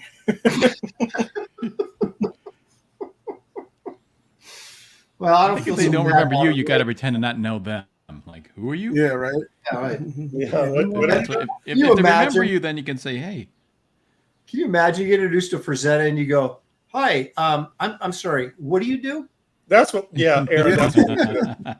Aaron, that's what we should have done. Is saying, "You look familiar, but I just can't place what you." We're standing in the Frazetta gallery.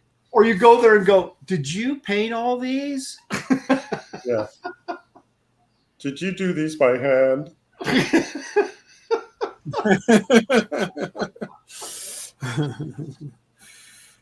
We've all been asked that more than once.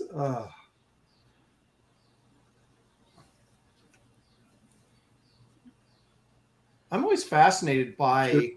You usually see this at San Diego, right? Because there's so many people there, and they have so many diverse interests now that it's like you inevitably run into somebody who will still ask that. So, what do you do? And you try to explain it to them, and they're like, "So you draw all of these pictures?" And you're just like, "Why are you here?" Yeah. Golly. But no, I seriously get that, And it maybe they're like the wives of the dudes that and they're just along for the ride and they don't get any of this. But I always find that fascinating how often that happens. I mean, I'm not surprised they don't know who I am specifically, but to just not even understand what's going on. Yeah. I always find the worst comment anyone ever made to me when I was at a show. I think it was some small show in the Bay Area, and I was with Steve Matson, and we'd been sitting there for a couple of hours, and no one had come over, and so we're like, what's going on here? When there's just tumbleweeds blowing by, Right. We're And starting to count, how much money we're going to lose by being at the show. And then we see a couple of guys, they were like in their 20s standing. You know how a lot of people think that they're committing by standing close to your table? So they like create the space between them and your table, like it's some kind of safe zone. Right. So they don't have to buy anything, but they can still sort of look. Yeah. And so that's what these guys are doing. They're kind of lurking there, but they're both standing there looking at the table and kind of whispering to each other. Ooh, that's not good. And so Steve and I, like perk up. Finally, we're thinking. And so then they're standing there for like a couple minutes talking back and forth. And then they finally come up to the table, and we're all full of ourselves. Mm-hmm. And the guy goes, "Hey, where'd you get those donuts?"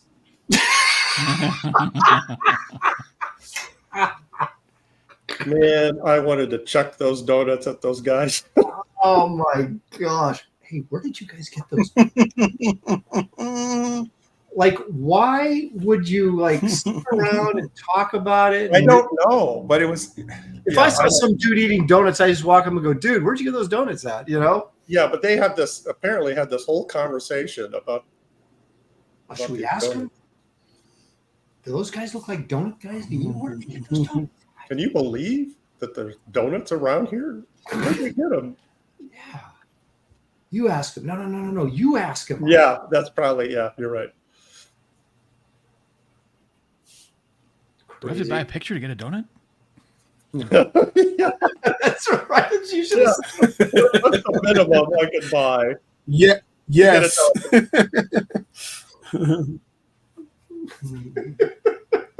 Yeah, you can have one too. All you have to do is buy 3 prints, and the donut comes free.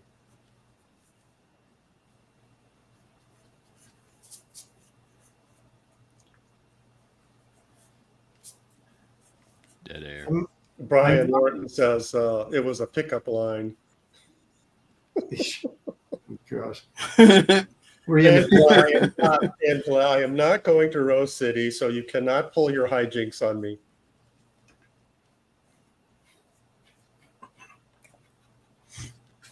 Oh, I don't know if I'm going this year either. I always miss a good football game every time I go.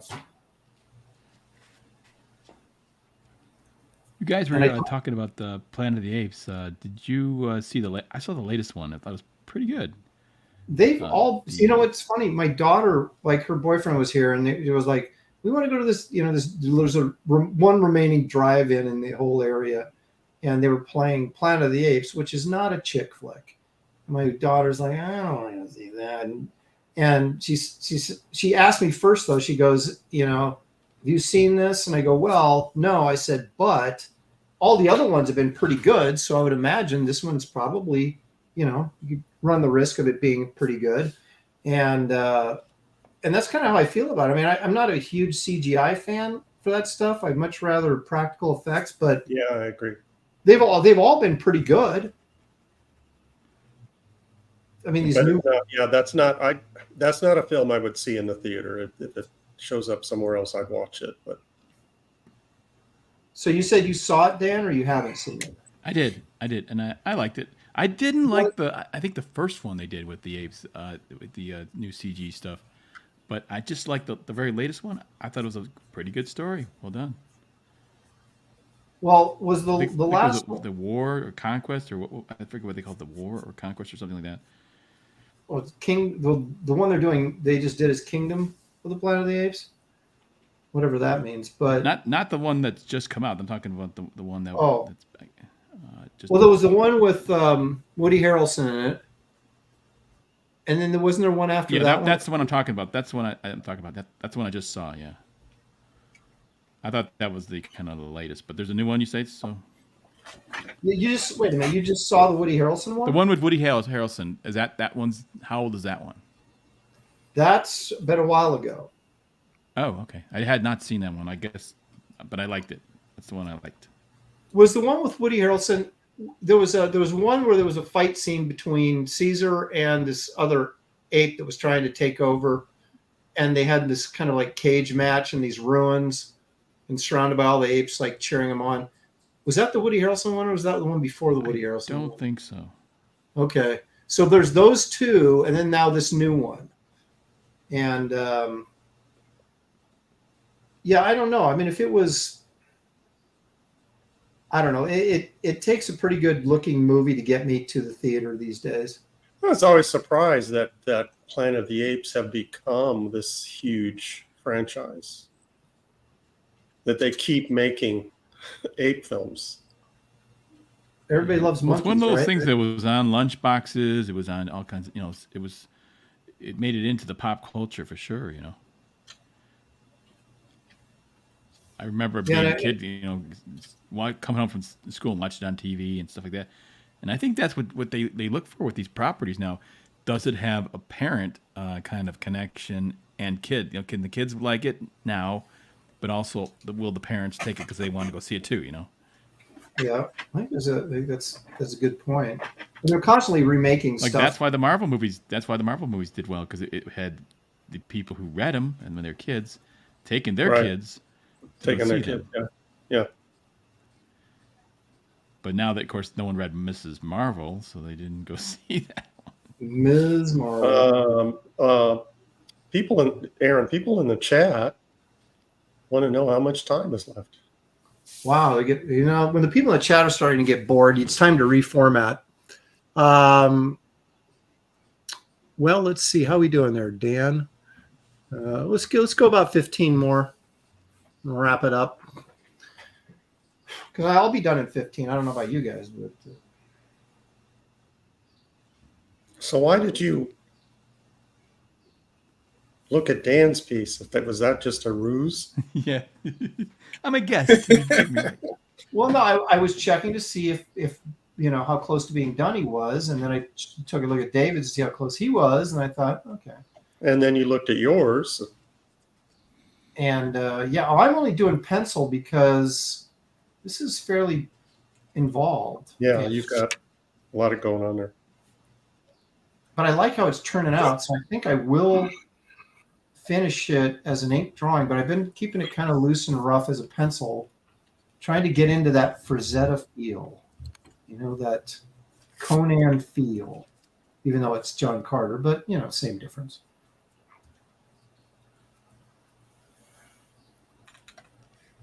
Do you keep getting suckered into every time they release a new, I put that in quotes, Frazetta book?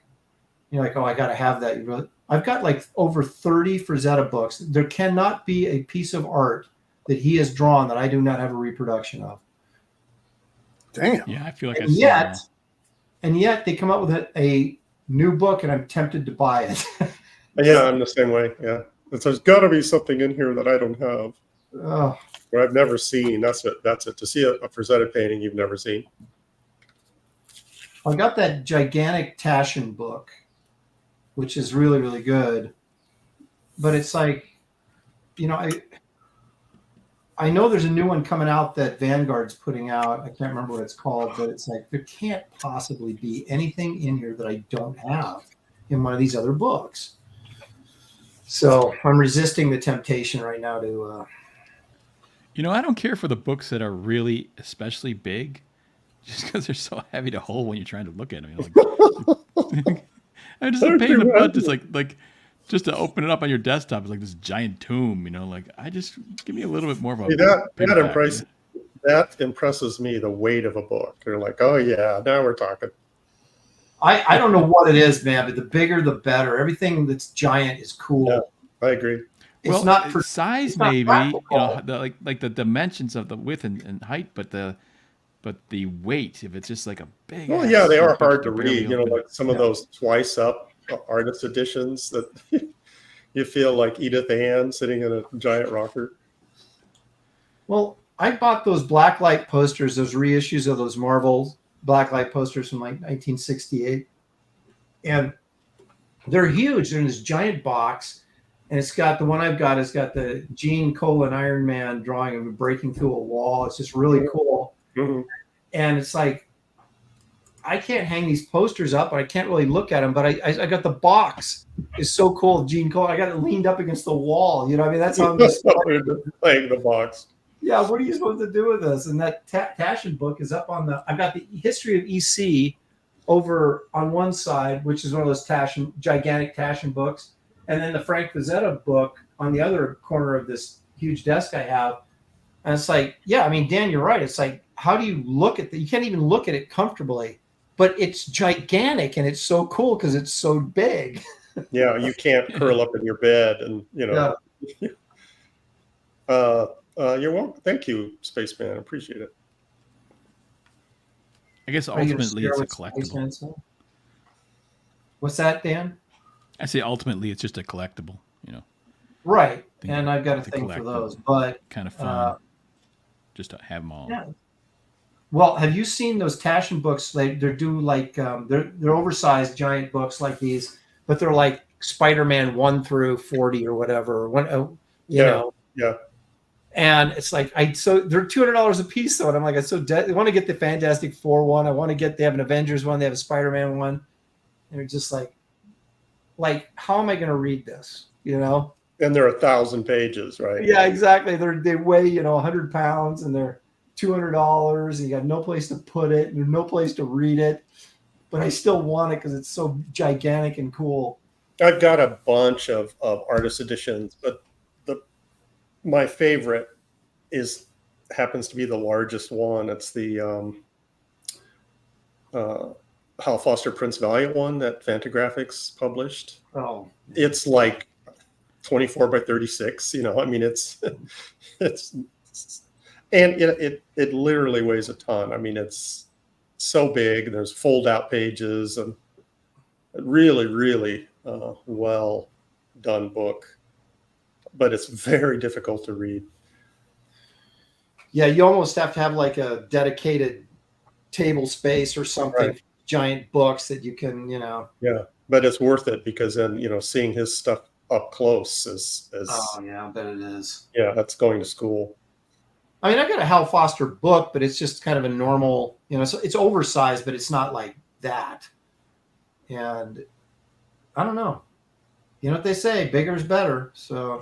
John Delarose in the chat. Hey, John. He says that the Tishman, am I saying that correctly? Tishman Marvel stuff is the next level, though the paper they use makes the art look so much more like it was originally presented than the reprints. That's interesting. Yeah, that's the, I think he's talking about the Taschen books. Oh, Taschen. Okay.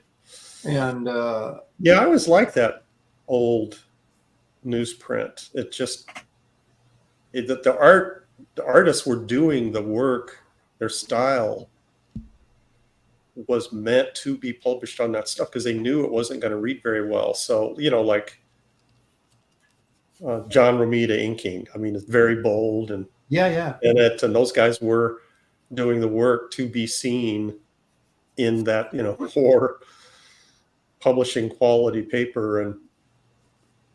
And it worked. I mean, it has a, nostalgic feel to it.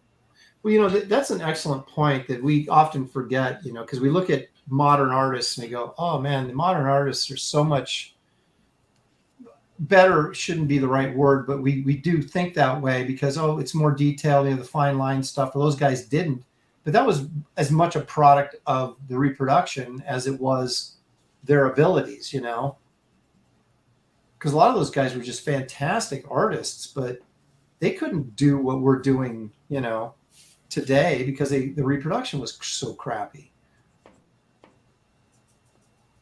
And now we get this nice paper and, someone is asking a question in the chat and I need to duck out for a second to see if I can answer it. So I'll be right back. All right. What you need to do is just, like Giant Man, or Ant Man, you could blow yourself up real big. Then you could read those big books. It'd be like a little tiny. It's a really big guy. Yeah, it's a little tiny. It's a comic book now. That's what you use your superpower for. Is you just like, yeah, I'm gonna get really big so I can read these Taschen books. This book is so heavy and bulky, but maybe if I was larger, it would be less, and it would be. It's actually a funny potential, like kind of a gag story, you know. Remember when Lily Tomlin would do that little girl in that big giant Oh chair? yeah, that's using the huge chair, and Yeah, I guess we have to have a huge chair and feel like a little kid reading those books. that's right, those giant. Well, the thing with those things, and Dan brought up the point is, those are like, we treat them sort of like collector's items. So it's kind of like, yeah, I want to read it, but I got to be careful with it because I want to bend the dust cover and I don't want to bend any of the pages. So it's like now you're trying to be extra careful with a book that weighs 6 million pounds and you have nothing. You know, you're trying to hold it in your lap and not wreck it. It's just insane, man. Jerry Roscoe saying, I have been looking for a copy of the Al Williamson Empire Strikes Back Artist Edition, but it looks like it's out of print. You mean this one? Oh, damn. How many of these artist editions? Hold that up again, Gary. I got you large. This one's extra big. It's like, Boom! yeah, huge. Humongous, man. Yeah, it is. How many of those do you have? Oh, open that up. Full size again. Wait a minute, Probably- hold that up again. Hold that up again. Probably around 25. Like Gary's little arms are gonna snap.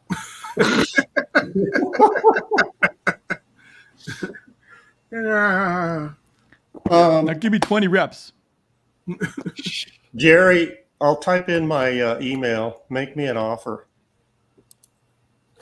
Gary's always looking to move merchandise. Yeah, and I also have the original box that it came in. Now that all the artists have shut him down from doing reproductions, he's got to That's right. start selling his book collection. So you are a sucker for those artist editions, huh? Well, from artists that I admire. Right. But I mean, I've got the Wrightson one, I've got the Buscema Silver Surfer one, and I've got the Rocketeer one. And because I always look at it and go, if I can't see anything, like I didn't get Simonson's because Simonson's work is so bold that it's like, I don't know that I'm seeing anything extra having it blown up than what I've already got, you know? Yeah. But for me, it's, of course, it's all about the inking, you know, so like, Oh, that's true, yeah. you know, like Kelly Jones' Batman. I didn't buy it for Kelly Jones. I bought it because John Beatty inked it, and Beatty like was showing off. It was like every page was, look what I can do. It was a master class.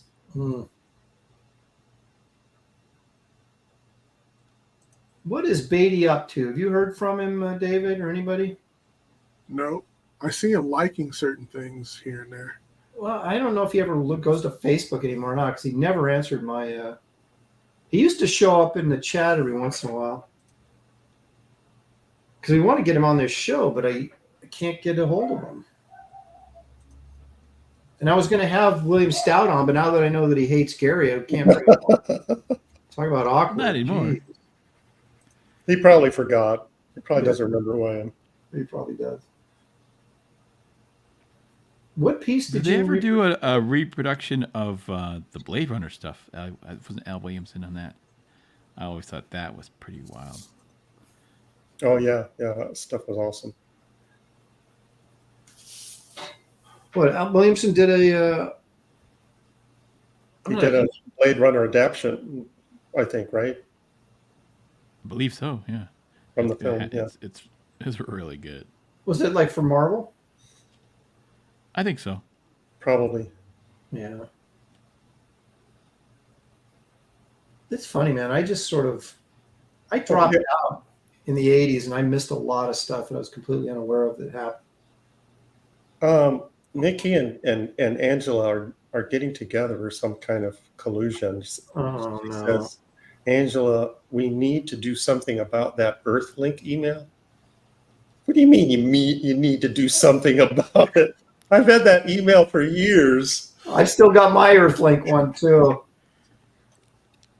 I remember having an Earthlink. Yeah. But he's like, he laughs. He goes, but I got rid of it because it was so foolish. Yeah.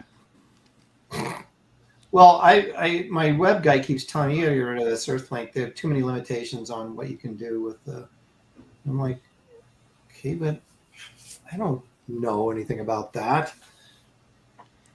Okay, please, Aaron, do me a favor and get the cannon ready. All right, here we go. Byron Smith says, or it's Brian, he doesn't want to come on Graybeard'S. Oops, sorry. Wait a minute. Hang on a second. I just lost him. Doggone it. Brian Smith. Yeah, oh, there he is. Okay. He doesn't want to come on Graybeard'S, but that's the best place to badmouth Gary. What do you want me to do about that? Never mind.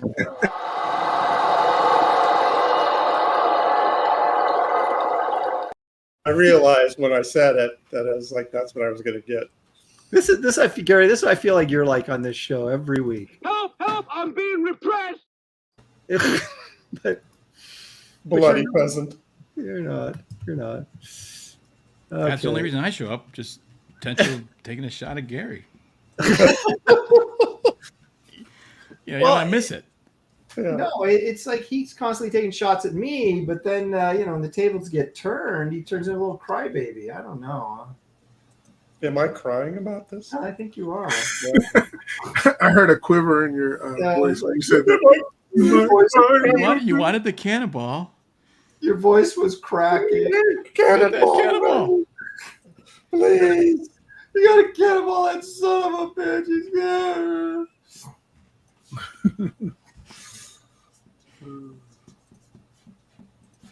No, I'm not getting invited back. Yeah, until you're our like ace in the hole. You and Coran Kaiser Stone are you two guys that we go to when we're in trouble. He called you an ace hole. No, ace in the hole. I don't know if that sounds any better now that you said that.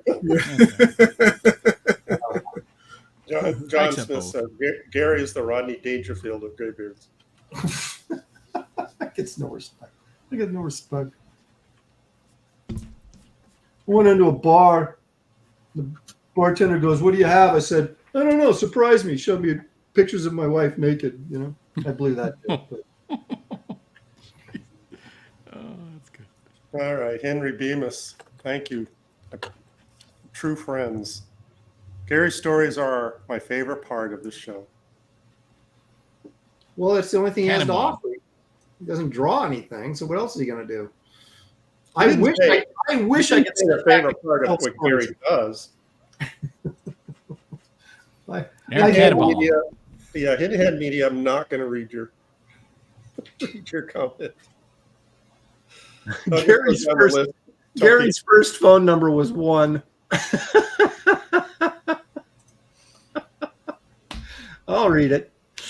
Oh my gosh.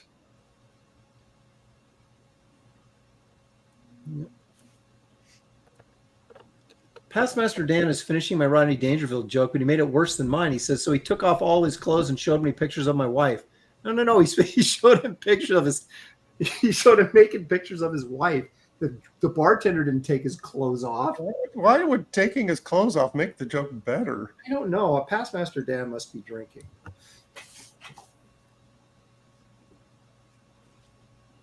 All right, guys, you about ready to wrap it up?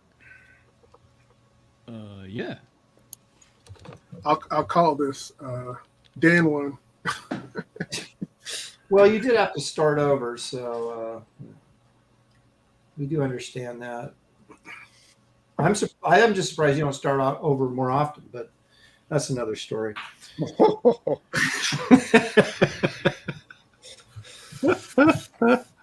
All right, here we go, gentlemen. We're going to call this good, and let's take a look at mine first of all.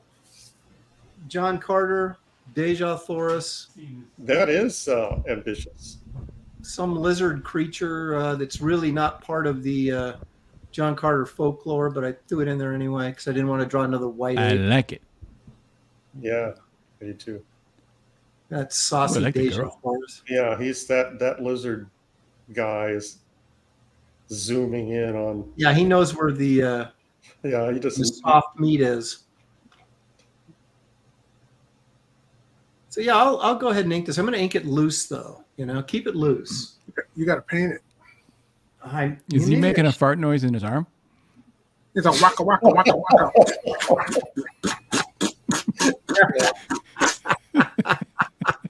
I guess he is. Oh, now Aaron's not going to finish it. oh, that's right. I'm going to throw it away now. I got to go in like Frazetta and just like redraw the whole thing. No, I can't do that. No, Did see, you I tried, make up that monster just now? yeah. I have to say that's my favorite part of this. Yeah, I like That that is a great monster. even more than the Babe. Okay. It kind of it reminds me of like the Conan story Red Nails, and they had that Yeah. dinosaur creature. Oh, yeah, That's yeah, kind of right. He what had it the looks big like. was like kind of a weird Stegosaurus type thing, but it didn't really look like it was on point or on model Right. for a Stegosaurus. But yeah, Yeah. God, that was a great story. Red Nails, great stuff. Mhm. All right, so there we go. There's my sci-fi, my John Carter action adventure. 3 characters. Wow, Aaron. I just wish I could have got it inked. But let's take a look at what David's got going on here. Is that George Jetson? Yeah, that's who it is. That's Adam I Strange. thought at first, Adam Strange. Okay. All right, so you're going to have this for us next week finished, right? Yeah. Along with your Captain Marvel Jr. That's the one I really want to see, is that Captain Marvel Jr.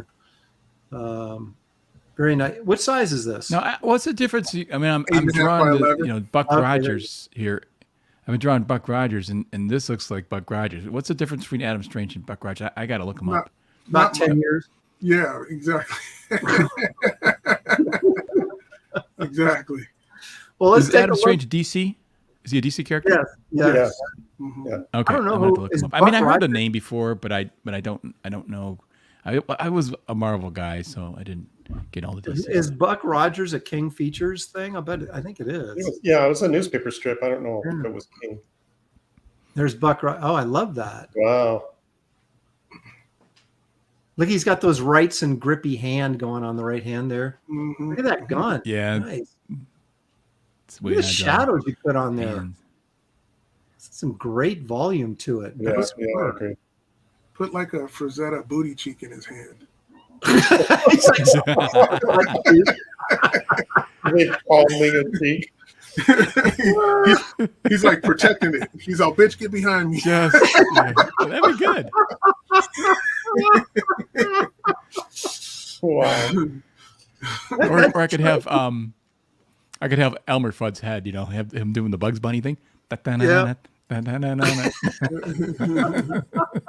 Well, no, this is a Frazetta. If you had more paper over that, I guess left side of the drawing, you would have the girl, her butt cheek right in his hand and her legs kicked out there, and she'd be like, rolled over like a rock or something, and he's like protecting her butt cheek from the oncoming monsters. There you go. That does have a nice little Frazetta vibe to it, though. Yeah. That's really cool. Very nice, Dan. I'm glad after 3 times on this show you finally got something. Hey, third time's a charm. Right. Yeah, Never that's give up. parting words. Never Yeah. give up. Yeah, come back soon, Dad. Yeah. Oh no, that is really, it's a great piece, man. You're gonna finish that, right? Ink that sucker up? Or you Well, I gonna don't leave it ink. Oh, you don't? Yeah. Oh, are you No, I gonna just scan it pencil. and paint it? I could do that. Yeah, I like to see I that. kind of like it too. Yeah, I think it turned out really, really good. I think you should. You think scan that and color that, man. Let us see what it looks like. Yeah, I mean, I guess I could digitally ink it. Well, you do what you do. I'm not trying to make you, try to manipulate you into doing something. No, you tell me what to do, and I have to do it. Then you should I have want- inked Instantly. We want you to sculpt it. Yeah. By Now next do week. By next week. Full size, Yes. Life size. human size. Yeah. Yeah. 1-to-1, baby. Drawing for Fun and Profit says that looks nothing like Gil Gerard. Oh. Geek Avenger says, I need to go grab a small booty in the kitchen. What the heck? Look what happened in here. Say what? I've completely off inspired the these rails. people with. Well, Angela's, she's like, what the crap, Aaron? She's just like really offended by me. I don't know. That's They're Angela's just tough to job. please. I Wait, guess. Henry Bemis says, all great pieces, but I might have to give it to the guest this week. It's not a competition, Henry. It's not a competition.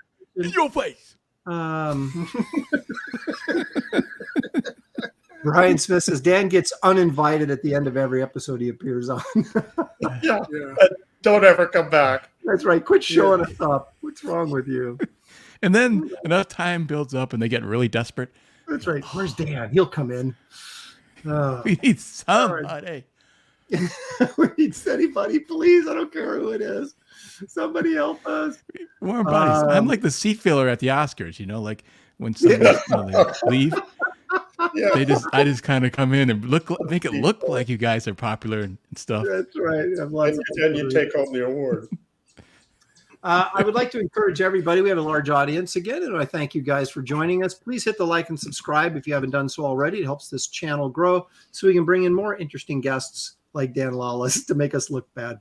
Spam bot for $5. Look at this. There's no competing with Gary. Boy, isn't that the truth? Malik 80 says, this is great pencil work. Very good to see classic comic work.